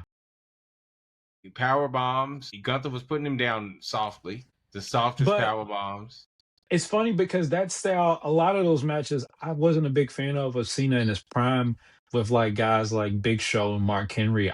They never, I mean, like, it always looked cool to see Cena do FU to him, of course. But like the rest of that match, it was a bore, man. But for some reason, and it could have just been the whole hype of it being the last match. But I was fully invested in the Gunther one. I don't know if I was invested. I was happy that the fans cared. I was happy for seeing, but I also felt, oh, Cena's going to tap because they talking about giving up so much. Cena's going to have to give up because he's not going over. He And then did. and then the smile, I was like, oh, now you made me mad. I didn't care about you tapping because I feel like you needed to give up. But then It was like, yeah, I'm ready to be done with this. and then I was like, okay, well, hopefully he's still laying there selling. He's over there like, hey guys, my wife's over there. RVD, I see you. Rob Van Dam. I'm like, oh, And then Punk and Cody did the Hogan thing with him. the thing that him and Batista did to Hogan, and then I'm like, okay, and then you over here, you could have just, they could have just played Real American at that point, brother.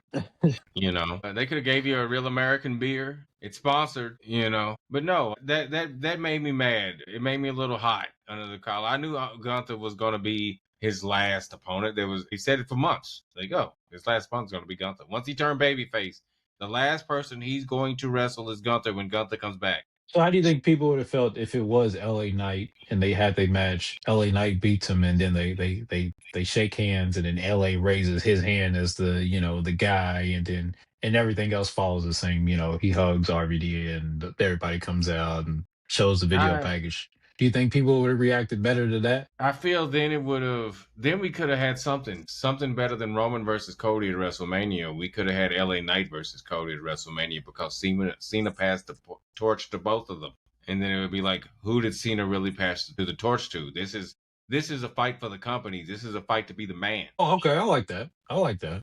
You know, They obviously have no real plans for Gunther because he just came out and celebrated and drove off. he got kicked out. Kicked out. Which, first of all, I don't understand that. You're the general manager. he won the main event, that he qualified to win. He didn't like he rigged the system to get in this match or nothing. He entered the tournament, won. He won clean. What are you Mhm. mad about him? Because he happy he won? That didn't make sense to me. He, I didn't get he that. It he's didn't. he didn't even cripple the man because obviously the man had a smile on his face. It didn't like he injured John Cena. It And that's wasn't an another thing. 'Cause I injury. have a friend that was mad saying, "Why didn't he hold it in longer?" Cena smiling. How come he didn't hold it until he passed out? I was like, "Well, he's not that. I mean, he's a heel, but he's not that kind of heel. He was just there to win the match. Like he didn't Yeah. have to do all the extra stuff."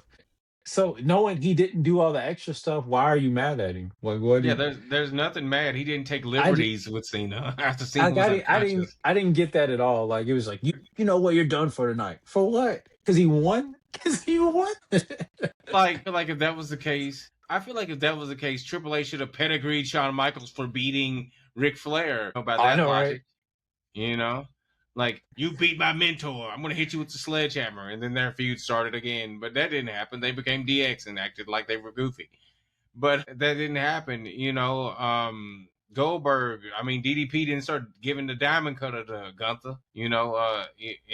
None of that happened. I mean, our Braun Breaker, because he did grow up and he stole most of Goldberg's moves. Shit, he didn't attack Gunther for beating Goldberg. So I don't get it. It doesn't make sense. They can just Gunther's the new legend killer. Let's just put it out there. He Yeah. he ended Goldberg.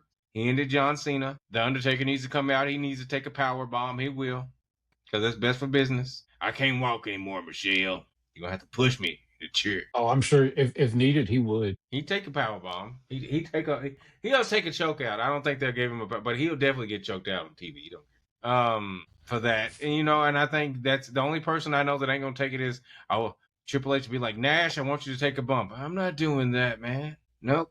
I'm gonna sit here. I'm gonna get high, and I'm gonna do my own podcast. I'm not taking a bump. But Sean will take one. You know, Oh yeah. X Pac will take one. The Road Dogg won't take one. But Billy Gunn, if he's healthy, where is Billy? By the way, I haven't seen Billy. But anyway, in AEW, He's still in good shape though. He's still. I no know I've Billy. seen him recently. I don't remember where I've seen him, but I know I've seen him recently. I've seen him in I've seen him in Maple Leaf Pro. I've seen him That's wrestling where I in seen other. him. That's where I seen him at.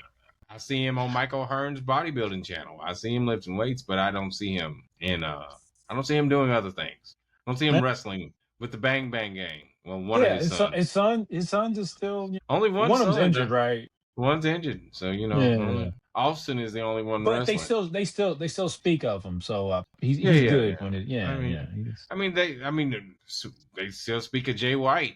We ain't seen him in months. Do they still have their cardboard though? No, no, no. They don't do the I don't know cardboard why I cutout. found that so funny. It was entertaining. They were over. It was definitely giving DX vibes, Yes. not Bullet Club vibes, No, but no, DX yeah. vibes. I There's no yeah. the closest thing we have to Bullet Club is the MFTs, not Solo. Everybody else. I do want Tony to invest more into the Bang Bang Gang. I guess maybe when Jay White comes back. I think Tony needs to just say, "Hey, give me the MFTs. I'll give you all the money." What would he do with them though? I feel like he has no clear vision for anybody. Everybody just kind of like spun around in this rotation. Like he doesn't. I don't know. So I feel like, and I say this so many times, I feel like AEW has been on a reset the past couple of months, and I can agree with that. I can agree with that. I say that because we have Jurassic Express back as baby faces. We have the Young Bucks as baby faces. The Elite are together as baby faces. Hangman is the top baby face other than Swerve right now. And MJF is back, but you can't really book MJF as a heel because he's getting cheered so much. Because people just miss MJF. Yeah. And Samoa Joe is your top heel who also gets cheered. I mean, Which he's also nearing retirement. You just don't love Samoa Joe just because, That's what I was gonna say. Samoa Joe is at legend status. Yeah, Everybody in TNA is at legend from the original TNA is and ROH are legend status. in the AJ future, Styles. could you see Samoa Joe getting WWE Hall of Fame? I know he didn't do much on main roster, but he had a hell of a NXT run. I say he's not gonna get it for the NXT run. He's gonna get it for the TNA. Whatever. He's gonna get it for the TNA. And I only say that because I'm pretty sure in the next 10 years, TNA is just going to be a division of WWE. Whatever reason they grant him, I do want him to get all the flowers possible. And I think he will. I also think, and I'm gonna go on record, and this is kind of related to the Saturday night's main event. So Javon Evans and Leon Slater, Leon Slater got pinned by AJ Styles. AJ Styles is gonna lose to Leon Slater before his career is over. I can see it. Was that who he came up to when he had made that appearance at TNA? Yep. Yeah, yeah. He Yep. came to congratulate him. Mhm. Yeah. No, no, I can see that. I can see that. And he's gonna build Leon Slater as a new face of TNA. Javon is gonna be the new face of SmackDown, not Raw, because I see Cody going to Raw eventually. Javon is gonna be the new face of SmackDown. SmackDown is for minorities. I would say SmackDown's always been for the. That's why it was on UPN. It's for the Yeah. minorities. It came on after That's why they. Girlfriends. That's Okay. why that's also why they kept Rey Mysterio on there for so long. They said it was a huge Hispanic Like Hispanic demographic population that was demographic. that was watching UPN. SmackDown. So Yeah. yeah, So I'm pretty sure since it's on regular television in the United States, obviously overseas it's on Netflix just like everything else. And Saturday Night's Main Event was on YouTube across the world. But I'm pretty sure Javon Evans is going to be the man on SmackDown. They giving him the publicity to wrestle on every show, but he's going to be the man on SmackDown. Leon Slater is going to be the man on TNA before it's all said and done because he's going to get a pin on AJ Styles. That's my prediction. I'm That's cool my with that prediction one. Yeah, I can see that. I definitely can see that happening. because he's getting the most. You even mentioned it about because he was on Saturday Night's Main Event, then he went back to TNA, and Which is, I know they have this partnership, but I still see it crazy as him being TNA X Division champion with the belt on Saturday Night's Main Event. Like that's still. I know they've had a lot of crossovers, but that's still that's a like, big one. yeah, that's a And not just Saturday Night's Main Event. John Cena's last match on Saturday Night's Main Event. yeah. But I just think that he's going to be the guy. I see Javon being the guy. I think the future of WWE, the future of AEW, I think is just the guys that are there right now. But the future of WWE, I see Javon, and obviously, I'm pretty sure the TNA is going to get purged by WWE. Leon Slater is going to be up there too as one of the top guys. I think they're going to be the new versions of Jeff and Matt Hardy. Only they're not going to be brothers because they're not related. I can see that. I can see that. Definitely. A new era of children breaking their arms and legs, doing stupid moves off of tables and houses and furnitures. That Swanton 450 is crazy. It's a That beautiful is, move. man. It's a beautiful move. It looked insane, and it didn't finish the match, but he got it in. Got his shit in. Oh, yeah. And it's a hell of a finisher. Oh yeah, one more thing I do have to ask you. Since we're here and it's fresh, what did you think of the botch by Mariah May, Blake Monroe? Man. See, I thought you were about to ask about the one from AJ, and I was like, man, it hurt to see, but Leon made it look, AJ's he covered as well. AJ's botch.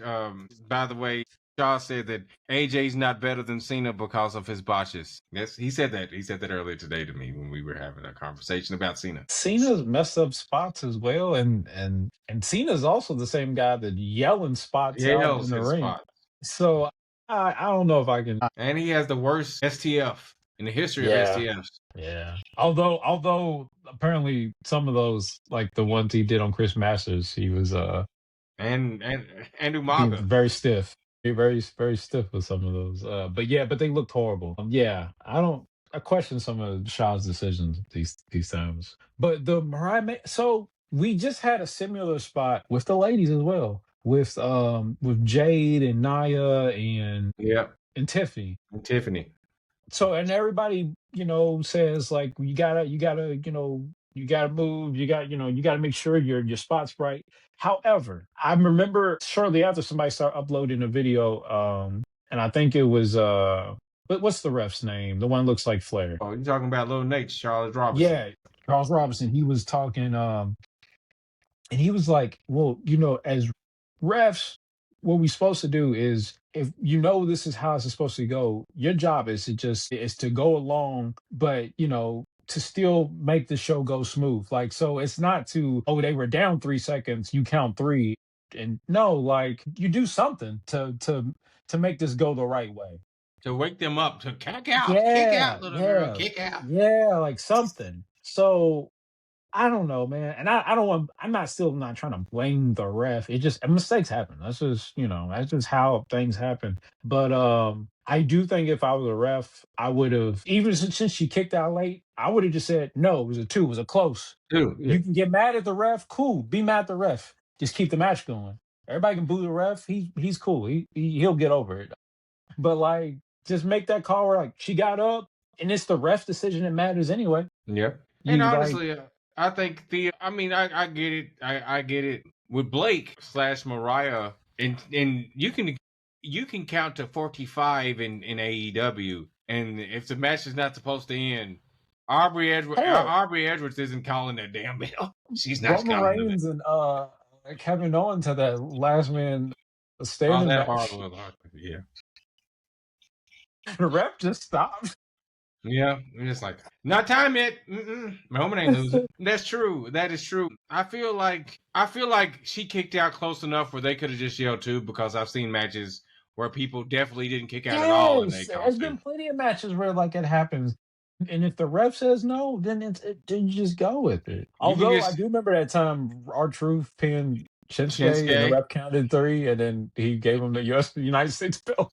and I feel like that's so okay with him. And the reason I say it's okay because it's Ron, and everybody's like, well, it's Ron. We can say it's a fluke because it's Ron, and then get it back on whoever we wanted to put it on after Ron has it. But there It's was not that big. rumors that this had started cause reshoots, Mm-hmm. and there was a rumor that they created a new policy that nobody can leave until after the show's over with in case they need to No, redo stuff like this. Like, and who knows how true this stuff is, but like, man, if this is so problematic, why didn't the ref just say this was a two and let the match go? and Because that's what he said I three and thought. everybody was confused. So why not just say two? Thea was confused because she knew she was taking it. She was supposed to lose. Well, I'm supposed to lose. Blake looked highly upset, like she's like, "I'm going to get fired," and I'm gonna have to. Right. Yeah. Yeah. I seen that look. I seen that look. She had the, "I'm going to get fired. I'm going to be like Andrade for 90 days, and then I'm going to have Man, to beg Tony to let me work." he'd You take her know. back. He'd take her back. I mean, he didn't. The hottest feud he ever had, other than Hangman and Swerve, was Mariah May and Tony Storm. Yeah. That was some of You the know. best storytelling. In AEW was that slow build from Mariah being the protege to, to turning on her. Yeah, that was No, it was long. It was Tony's take on long term storytelling. It was good. It's not Triple H's where it takes 3 years to get something done, but it he took some time.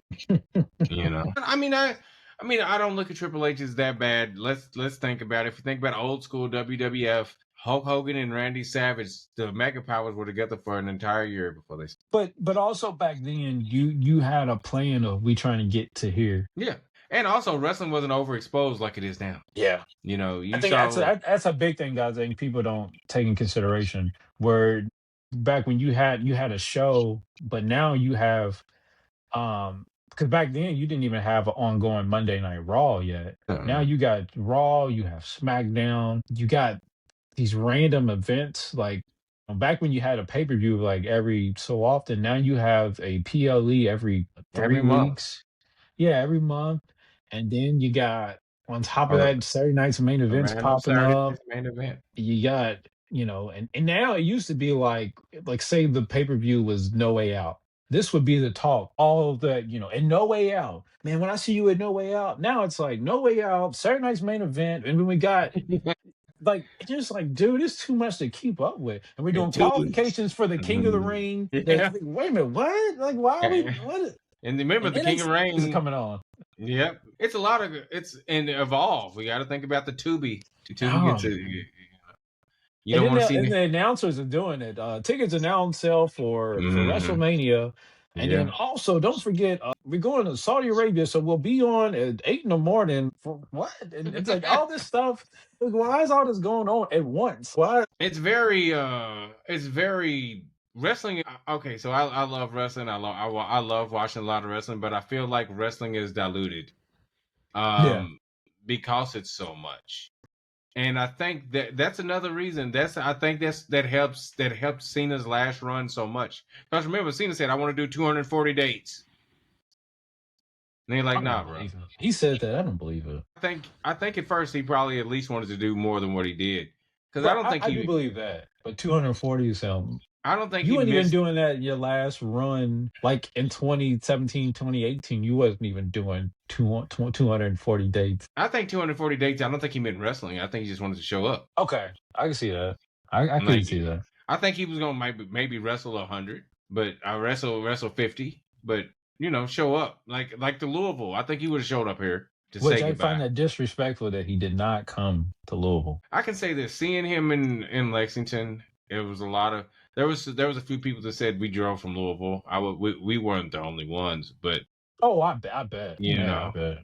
but it was a lot. Cena, they got the second loudest pop of the night. Who got the first? CM Punk, Okay. because he wasn't advertised. If you remember, he wasn't advertised. It was like Was Cena Cena. still heel or Cena was here.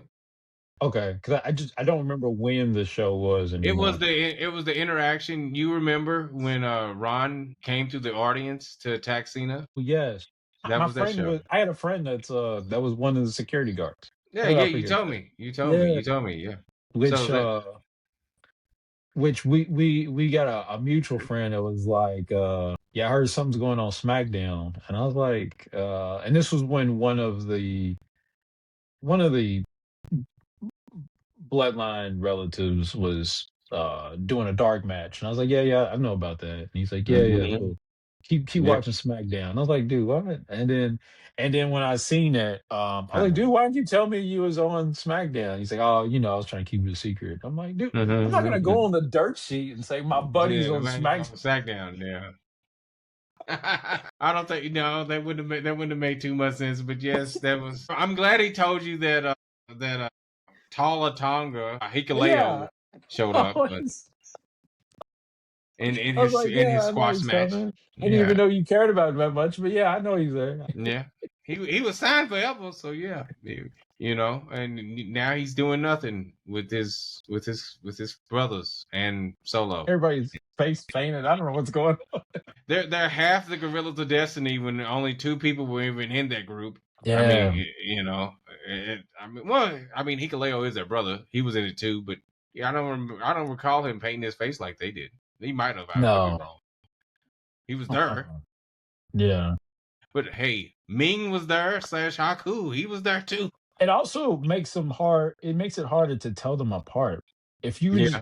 if you would have just did the two of them with the face paint, cool. Hmm. But like now everybody but Solo is, and a lot of these people are like, we got some new people, we got some returning guys. Like, Yeah. it's hard. It's hard to Most identify. general fans, yeah, like it's like what I don't know. I think it was a bad idea. I would have let Tama have a face paint, but I wouldn't have made everybody do it. I mean, I think in fact it should be just Tama Tonga because Tama Tonga is the only one other than Solo that people know who he is, Yeah, and that's because he says yeah, yeah, yeah.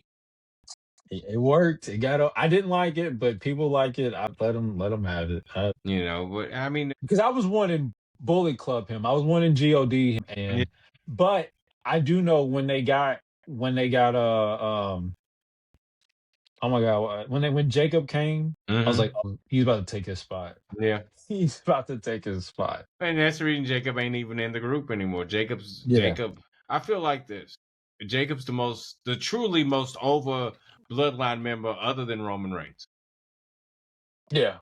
Because he's more over than Jay because he can wrestle and Jay can't.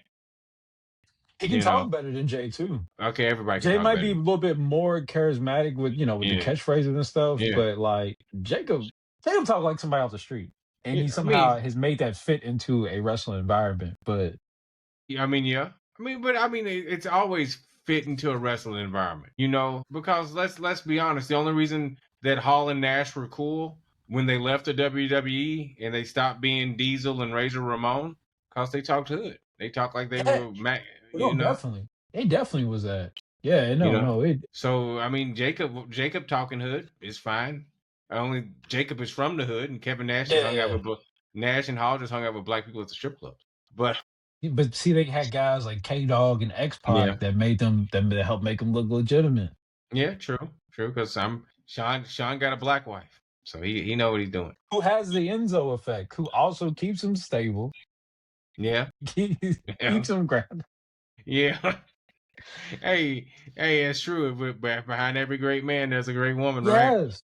You know. There really is an art to that. Like it really is a science to it. Like it's not just a saying. Like they really Yeah. do. So so we know who the toxic twin was in the Bella in the house. Brian Danielson is doing pretty good. He is. He is. He retired. He does lackluster commentary for the AEW, but it's fine. Yeah, they only got two good commentators, Taz and sometimes JR when he actually is like You don't actually knows like. what's going I'm assuming you don't. I can't think of his name. The dude with the on. mask. Excalibur? Excalibur? No, Yeah, no, no. Okay, okay. It's Wednesday. You know what that means. Please stop. Yes, I I like turned it on. Excalibur, but I could see. I could. You know. No, you know what would make me like Excalibur if he took a bump and took the mask off. But see, since he's an announcer, him having the mask doesn't annoy me. It's weird that he has it on, but like, whatever. That's the most indie thing in the world. It's like if Evil Uno became a full time ring announcer, but he didn't take the mask off. It is, but so it's wrestling. Like, so there's a cartoony element to it, but it's like, all right, I accept it. If he was a luchador, it's fine. You ain't even a luchador. You're a Caucasian man who Same said, was El Generico. "No, no, no. He's a Syrian man. It's even worse and confusing. It's even more confusing. He's a It Canadian is. Syrian that's It is. dressing up as a Mexican. It's all kind of racist. Okay. What's that word? Enigma. Yes, it's a conundrum. Okay, sir. Yeah, yeah. It's not okay. It's not. But it's not But okay. I didn't even know he was Syrian. I did like I seen him on Twitter and I knew he was raising money for Syria, Yeah. years. But I thought that was just something out of kind of his heart. I'm like, okay, he's passionate about. You know how white people are. Yeah. They love By causes. causes that have nothing to do with them. Yeah, so that's what I thought that was. But I didn't know he actually, was Syrian. I really didn't Yeah. know that. Rami instead of Sami, he's Rami. That's his real name. Yeah, But anyway, yeah, yeah, yeah. and he's Muslim and he's Syrian and Which is weird found because there was a moment where they felt like he couldn't go to Saudi Arabia. he Now couldn't. we It in the, wasn't a moment. He couldn't. He could not. but then when he did come. They just treated the heroes welcome. They loved it when he did the promo in Arabic. And now we Mhm. talking about him possibly winning the Rumble. It's just like it's crazy how things change. But I, they had Mansoor, but when they didn't need Mansoor, Mansoor could be gay in AEW, and Sammy can be Muslim in Saudi Arabia. He's a funny guy, by the way. No, I I really, no, no, yeah, yeah. I I'm not. really like this. Yeah, Offer their little, yeah, definitely, and I wish they need to put them on the main show. I'm tired of seeing them definitely. Yeah, on a definitely. Ring of Honor and everything. I think they could be over, and the No, I Outrunners as fully agree well. with that. I fully Them are agree the with that. I mean, because I think we need AEW is all about the indie feel. So the indie feel definitely means you need a good comedy act, not just Orange Cassidy, who's now a serious act, even though he still does the comedy act. But he's a threat in the company. He's a guy that you like. Oh, he could win a match at any moment now. Yeah. That's not MXM Collective, but they are entertaining. And Johnny, I just want to see Johnny needs to get a belt. I'm tired of seeing him just. I mean, he's making a paycheck with his wife, so I mean, I guess at the end of the day, when you But I do, like I said, I'm, big John Morrison fan, so I do want to see him do more. another OVW guy that still going, Yeah. John Morris, Yeah, yeah, yeah. he's still going. Hopefully, Melina will come out of retirement instead of doing TikToks with Ryback. Apologize to Johnny for putting his pills on the internet. I personally took offense to that. Like I didn't find that funny at all. No, no, no, no, not at all. That's wrestling for you, brother. And then to say, well, I didn't know that was in the picture. You are a liar. You You are. knew. You knew. I mean, there's so many things that I'm pretty sure people knew that they just wanted to put it out there. Paige, you knew. You knew it was going to come out about that extracurricular activity. I don't think she did know that one. I don't think. And you know what? A part of me feels like Brad leaked that. I know he leaked it, but don't. I feel okay. Well, if you having extracurricular with your coworkers, and you are somebody. You know what I'm saying? Like Yeah. you know, you if you were a single man and you know you're a limelight, you're a hip hop artist. Would you and Shaw running a train on somebody? Would you record that? No, however, I do think in the past generation, like a lot of people did do that stuff. Like that was the thing. Like even, go back to like the, early days when you had stuff leak like the Pam and Tommy Lee stuff. Like I think Yeah, growing up and just in culture, videotaping things is a norm. Even though you've seen this play out badly so many times, it still was well, we gonna, this is just ours. Even though you've seen this leak so many type of ways. And then but then leaking got a little worse because within that time period you start seeing the iCloud leaks. And that was stuff yeah. that never happened before. It used to just be people giving a tape to somebody or leaving something Seth around and a Rollins. friend getting it. Yeah. Seth Rollins, that affected him, but he got Becky Lynch. So I get. Speaking of leaks, did you get your Facebook money? Yeah. I got a check for like $30. Me too. Me too. And I spent it quick. I don't even know on what. I mean, I didn't spend it all because I got mine through a digital gift card, so it's still somewhere on my. It's still on Oh, my. okay. No, mine's went to PayPal or directly to my account. So yeah, I didn't even. Yeah, I got a digital gift. It's still on my phone, you know. So Yeah, if I think about it and I go through the wallet, I'm like, oh yeah, I still got this. So I think get like that 20 that's bucks left, smart. something like See, that. no, mine's went straight to the account, and who knows? Netflix probably ate that up before I could even. Well, at least it went to Raw. Yeah. It went to Raw. It went to Raw. I meant to ask you: are you a subscriber to ESPN? I see your setup that you got the big projector, brother. Are Yes. you a subscriber? Okay. So How do you like I got it through my phone. Yeah, Verizon. provider, telephone Yeah, provider? they Okay. they they put on there. So I went ahead, upgraded, and yeah, it's all through, which is crazy. I haven't even gone through the ESPN app. On When you do it, Disney automatically has it through like live streaming Yeah. sports and stuff. So I haven't even gone through the ESPN app to do it. No, I guess during the Super Bowl, you can do it that way. Well, the Super Bowl is Yeah. usually on network television, so it doesn't really matter. But I guess Yeah, playoffs, yeah. you can do it with something like that. I know I did use it. The first WrestlePalooza that was definitely through the ESPN app. It wasn't my favorite thing, but it worked. But I can say that I feel like it's still way too complicated for the person that's not tech savvy. Funny you say that. And I know this is a little off topic, but the Oscars announced they was gonna go to YouTube, and I feel like the crowd, like Over the the yeah, the Oscars, is a more of an older crowd. Not everybody, but like your a lot usual of that watch. Yeah, like so like I don't see them going to YouTube to watch that, but it don't happen until 2029. So I guess you got time to. learn how to use YouTube. Yeah, yeah, yeah. But I I thought, but also, let's say if it was someone's grandparent, they have someone like yourself or me around, at least usually be like, "Hey, turn on that Oscars for me." And see, my mom's up in age and she watches it Yeah. and she's conditioned to just turn on CBS, Yes. ABC and just watch the Oscars. She does not to say she don't watch YouTube, but she don't watch nothing YouTube live. Yeah. So she Like, she yeah. just watch an old video like most people do. Right. Most of us Yeah, do. yeah. Like so and she's somebody that would watch the Oscars. Like she's somebody that Sunday night she'll like you turn on the Oscars. I'm like, oh yeah, it is coming on. Like.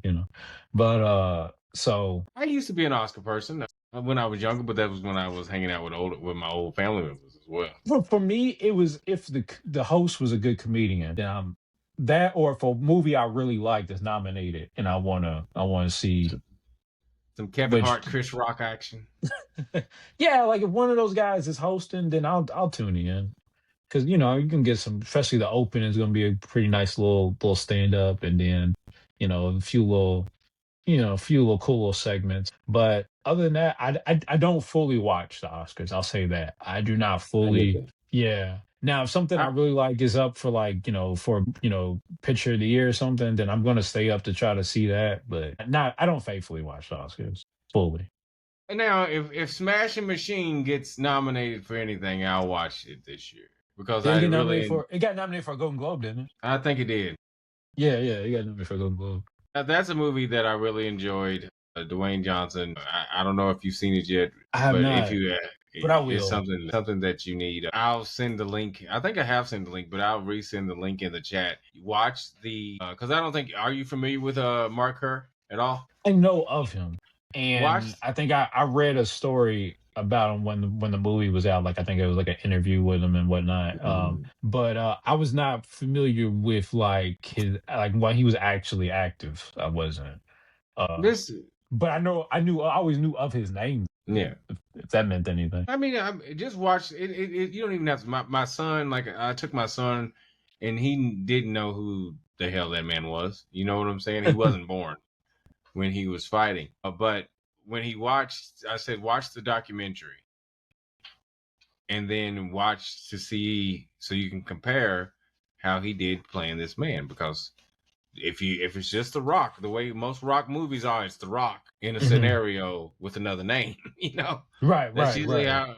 But when he watched this movie, he said it was a good. He did a good job. I until the end of the movie, I felt like I wasn't watching The Rock. Near the end, when he was bald and he just looked like The Rock, Okay, I got you. but during the rest of the movie, when he had the full prosthetics on and everything, you his acting was well enough. You didn't feel like it was. You felt On like it a was Mark Kerr. on a while we were talking about MMA, on a random note, I mean, I'm sorry for going this far. Mm-hmm. Remember that WWE Babe shirt? Yes, Was that Ken Shamrock on there? I think so. He on good terms with WWE now? Like that threw Yes, me off. he has a Legends contract.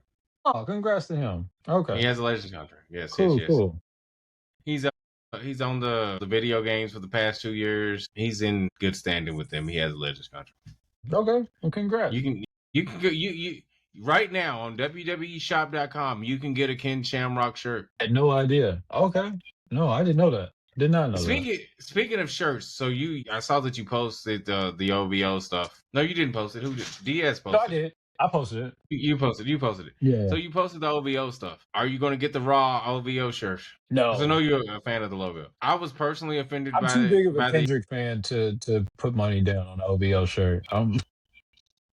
I was personally offended by the paint over the NWO shirt, and I said, "Well, I So cannot support you." so I could see that, but I also seen it as like it was I didn't see it as disrespect. Like it was a little, tongue in cheek here, I, I'm thinking of it. it was I tongue didn't in see it as cheek. disrespect. Yeah, I got that it was tongue in cheek, but NWO to me is the greatest faction in the world of all time in professional wrestling. I can't really debate that one. So yeah, yeah, I got no. They wouldn't have lost to Kendrick in anything. Kendrick would have been beat with. Kendrick would have been laying in the middle of the ring, spray painted. Wouldn't been like it, and Hogan would have been playing the guitar, and Rodman would have hit like two or three elbows. So no, sir, I feel like he needs to put an OVO over a Eugene logo or something like that. Not. I'm also amazed, and I obviously it's got to be a TKO thing, but man, WWE has been doing so many crossover brandings with clothing lines, like. And it used to be when something like this happened, it felt like a big event, but now it's just like, all right, well, what they got coming up this month? Like it's just It's interchangeable names. But also, but this is okay. So this also shows that TK Endeavor, and I'm gonna go. It's bigger than TKO. It's more Endeavor. Why is Tyrese Halliburton? Why does he? Why can I click on him on WWE Shop as a superstar? I didn't know you could, but that's hilarious. And I do know he's had shirts. He's had multiple shirts, so it does make Yes, sense. He's had you multiple can shirts. you can click on this man like he works there as a full time job. I can click on Show Speed and he only got 2 shirts. I can click on Castanot and he was only in the audience. Cardi B had a shirt, and I almost had Yeah, bought it. and she was a host. You know what I'm saying? Yeah, yeah. But I feel like because Endeavor is a talent agency first. Oh, I didn't know that. Okay, Yes, no, so that makes sense now because I thought I really thought they were just in combat sports. Okay, no, so Endeavor is the main thing. That's the talent agency, and then under Endeavor is the TKO that they created after so they is that where the purchased. link with Travis Scott came from? Yes. Okay. So, and that's where the link with all these random human beings are coming. uh, and it's to make it WWE less wrestling. And yes, they're wrestlers, but it's to make them more superstars. I honestly believe I think that's the reason that Jade chose WWE because she heard the rumblings. Oh, well, we're getting ready to to team Definitely. with this. But Jade being an older woman, like she can see 40, she can smell it, Right, right, right. and so can I can see why she wants to. Hey, she already got her baby. She already has a business. Her husband owns the baseball team. She may as well just take a few bumps and then leave. I'm not mad at her for that. But they're doing all these crossovers, and all these crossovers, a few of them are good. There's a few of the shirts that I think I might purchase, but most of them are trash. I mean, some are here and gone and on to the next one. So I guess the quality being, they're not even focused on. No, not at all. Hell, And they like, don't even focus on quality on their own shirts. It is. I know you don't like it, but Roman has had the same shirt for about 7 years. I'm tired of Well, 5 years. flipping letters and numbers. I'm not Uh, saying OTC one, just do OTC. Like they've tried to OT, flip this into so many different things, and OTC one, acknowledge me, needle mover. They just chant out random things, and he has a shirt. But I mean, honestly, I think AEW was doing it for a while. WWE said we can do it too. Look, yeah. it was more of a hey, we can just make random shirts and put and not care. Cena's shirts was just kind of copy and paste. But Um, that's been the formula forever. Even but now is the time. The last time is now in orange and in blue with mm, your state and your state, and now with a custom belt. This man has had 50 custom belts. He's just we got it hey, with hey, your state's team, your state's team. Oh my god. as I look behind your belt wall, you do not have a Cena spinner belt. No, the spinner is definitely on the go list. I think that might be next for me is for belt but I want the original and they wasn't selling it for a minute. Now they got it up there. They got it It's, back up. it's back Um because he's gone. He's right. gone. They were trying to sell those special edition belts, but I feel Hmm. like the numbers wouldn't have changed if you kept the regular up there. Like I don't, if you wanted a Cena local, Texas belt, you that having the original spinner wasn't gonna change your plans. Like you wasn't gonna be like, No, no. yeah, like if you wanted that, you was gonna get it. If it's on your list, it's on your list, and that's true. What I didn't know is they had a U of L Cardinals belt. Yeah, It's not a spinner, but I think it's designed like the old United Kingdom belt. yeah. But I didn't know they had that. I'm like, well, I don't think I would have bought it. But it looked cool though. I have to like, man, look. I wish I would have known it. The U of L belt. They have the Louisville Slugger belt as well. Oh, I didn't know that. It looks more like a wood grain type title belt, but I they have that seen as well. them show it on Raw or SmackDown when they was here in Louisville. I Hmm. seen them show it, but I didn't know. I thought that was just a one of one. No, I mean, yes, the original one is in the museum, but Right, but they had made they more. sell them. They made more, yeah. Yeah, I didn't know that. I thought they just made that one for that night. Here you go. 'Cause you know how you do special things for the different towns and teams. And I thought that was just. I was like, oh, that's pretty cool. But I didn't know that they had made something to sell. Nah, that's pretty dope. I didn't know that. Yeah, I mean, hey, WWE's make anything to sell. Look how many football teams. If Oh we my can, god. we can go get a belt that has Green Bay Packers and Pittsburgh Steelers. It doesn't matter who it is. Cowboys. Whatever except the Tony's team. They don't do that because Tony. Which they had it on there, and then it quickly disappeared. And then they said, "Oh yeah, Mhm. we sold out." It's just like one of the most Yeah. least popular NFL teams on the roster. How did they sell out? You just know that this man owns this team. His daddy owns the team anyway, and you don't want And to it was mess with weird him. because why did you even design one and then pull the plug on it? Like, when did you come to? Wait a minute. I think the deal was already done because it was probably just an NFL wide deal. You know what I'm saying? Like, oh, everybody in NFL gets one, and it was produced, and it was like, oh no, we ain't. Tony owns them. We can't do that. We got to go. So sell them really low, and then we don't have them no more. Okay, you know. Yeah. Hey, because I think honestly, if you remember when Tony first started talking about them, he said they were all friends. Like, oh, I'm friends with Triple H. I'm friends with Vince McMahon. I'm He friends with. used to go to WWE events Hmm. and would be backstage and everything. Like it's like old there's some like old WWE posts where it's like with Tony Khan and yeah. Sean Khan. And it's because he's a wrestling fan. He's been a wrestling fan his whole life. So I understand. I know he's been to multiple WWE shows. Him and Green Shirt Man probably know each other, friends. But he asked Green Shirt, "You want to? I can get you a yellow shirt and you can come to AEW." And he was like, "Well, no, I only do WWE." And he was like, "Well, okay, I still love you, Green Shirt." I could see it. Definitely, because I believe Tony is probably the most loving promoter in professional wrestling history. Oh yeah, yeah, yeah. I think, and I'm going to say this since this is about Cena. If Cena would have went to AEW and turned heel, he would have been bigger than Hogan. Not in my book, but in the world of wrestling, he would have been. I can see that. And he would have been able. That would have truly been best for business, not best for WWE, but best for the wrestling business. That would have been best for the wrestling business because anybody else can go over there. Cody Rhodes could go back home. That wouldn't make people want to watch it. But Cena going No, there, but I that would do make people wonder want to watch it. where that would go though. But Cody going back to Yeah, I wonder what that would look like. You know? a lot of boos for Cody, even more. But Cody would have to turn heel.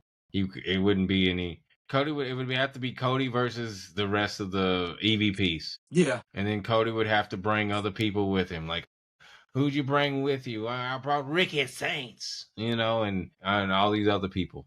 It would have to be some kind of team. Our Maxwell Jacob Freeman became, on Cody's team. yeah, That's the only thing I could see with Cody. But it would be a very interesting thing. Maybe he brought Finn Balor and AJ Styles with him, and they became the Bullet. Who knows the way it would be? But I don't ever see Cody going back home. no, I don't either. Realistically, He seems to be very I think mad about about the was it the Young Bucks book or the Young Bucks book yeah, and that I don't think, even though they kind of tried to downplay Cody's involvement in the creation of AEW, we all know it was his idea and it was Tony's money. I yeah. don't think I honestly anybody. feel like Cody's the one that had to connect with Tony. Yeah, probably so. And more than likely so, just for the fact that Tony loves Southern wrestling. And I say that just by the way he has titles and the way he makes up. There's a trios match and there's trio championships, and that's very Southern. That's a very Yeah, NWA thing, not a WWE thing. and he stole their belt. Very, yeah, and it's a very WCW thing, like '90s, like 90 WCW, '89 NWA WCW, the national championship, which is a national championship. But man, I like it.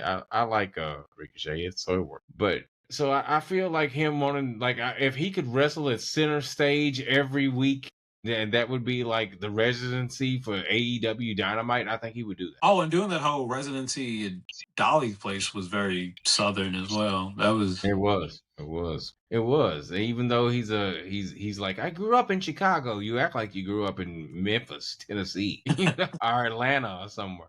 You don't act like you grew up in Chicago at all. I know you live in Florida, but he really acts like he just grew up we watched the same wrestling.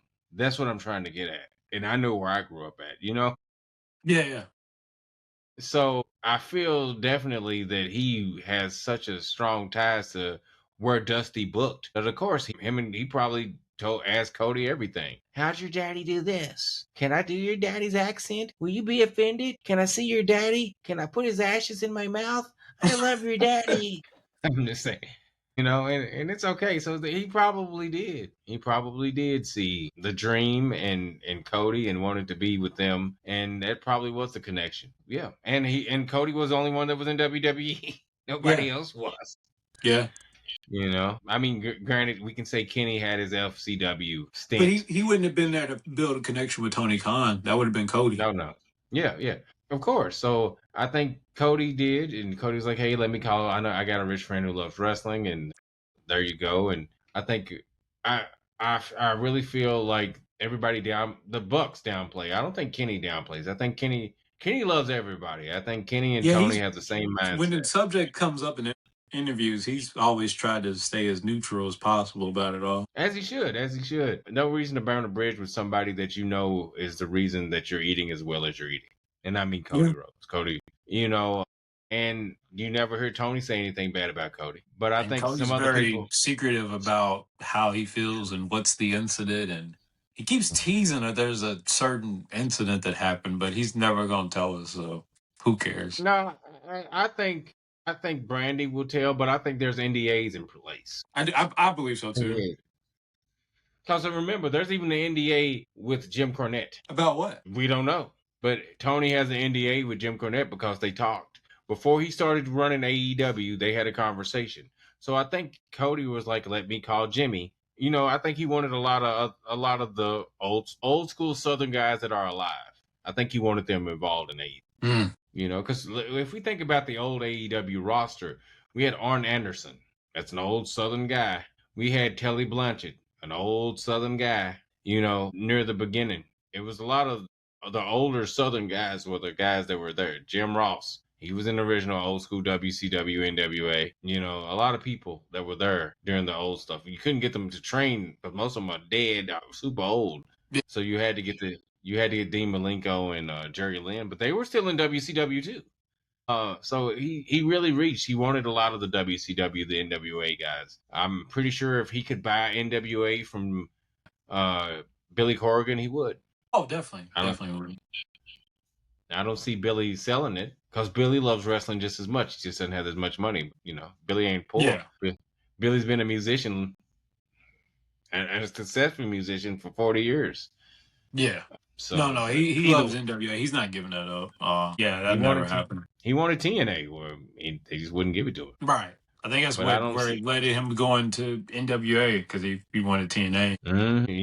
But now I feel like maybe he can get in with TNA and they can share the lineage of the NWA championship because remember, the NWA championship was a TNA championship if we really want to be honest Yeah, for a little while, as Ron Killings and Ken Shamrock, the first two champions, yeah, but man, we'll see. We will see. The truth will come out about Cody Rhodes and the Young Bucks one day. Brandy will tell it. If Cody don't tell it, Brandy will tell it when the NDA runs out. I'm sure she loves to talk. She'll do it. Well, remember, it kind of got alluded to that she's part of the reason. I've heard those stories as well, but I just doubt Cody would let whatever she had going on ruin his relationship over there or make him. I don't know, but we'll see. We will see one day. We will see one day. But sir, we've been on here forever. It seems like Yeah, yes, 4 hours. So for I gotta episode find 11. out how many episodes of Dairy they have watched without me. But at the end of the day, how will you remember John Cena? I'm always gonna remember Rap Cena, Basic Thugonomics. I'm always gonna remember that. I always remember. I thought the whole feud with him and Taker was dope when he did the rap promo where he did like the fake seance. I love that. I remember him. Oh, you got the F5, I got the FU. When That he Brock. picked up Rikishi and then he picked up Big Show. I think he picked up Big Show at the Garden. I could be wrong on that one. But like those was big moments. I'm always gonna remember the Raw match with Shawn Michaels, the Money in the Bank with Punk, or the Raw with Punk before Mania. Those are big. Those are the biggest. I know people love the Umaga match. That was dope. But yeah, there's some great moments. I'm gonna remember the Cena that I hated to see win over and over. I can't lie. Can't That let scene that go. I mean, it's there. It's there. when my That was guy the majority of Jericho his was career. on top on Raw and was like just on fire at the time, and then they did the thing where Cena was coming back. He had no promo, but he automatically had a title match, and then he just comes in and just easily just runs through Jericho, who was just on fire at the time. I hated that, but as I said, there's a lot of good moments, and I would choose to remember those. I remember I had the album. The album was dope. Yeah, there was some good moments in there. For sure. My memory of Cena, the prototype, I can say the prototype. I will remember that. Rap Cena, my favorite version of Cena. I had the chain, the little hollowed out chain with the word life on it. I had the hat, and I had the shirt and the wristbands because I thought, oh, he was cool. I will remember my daughter seeing Cena and her getting excited, because that made me remember when I first saw Hogan in person. That's beautiful.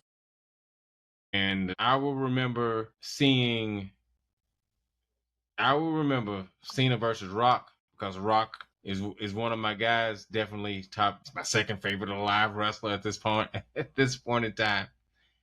And Cena and Rock I thought was really good. It showed that Cena was ready to wrestle against the man, because there is no other bigger name you can associate with professional wrestling than Dwayne Johnson.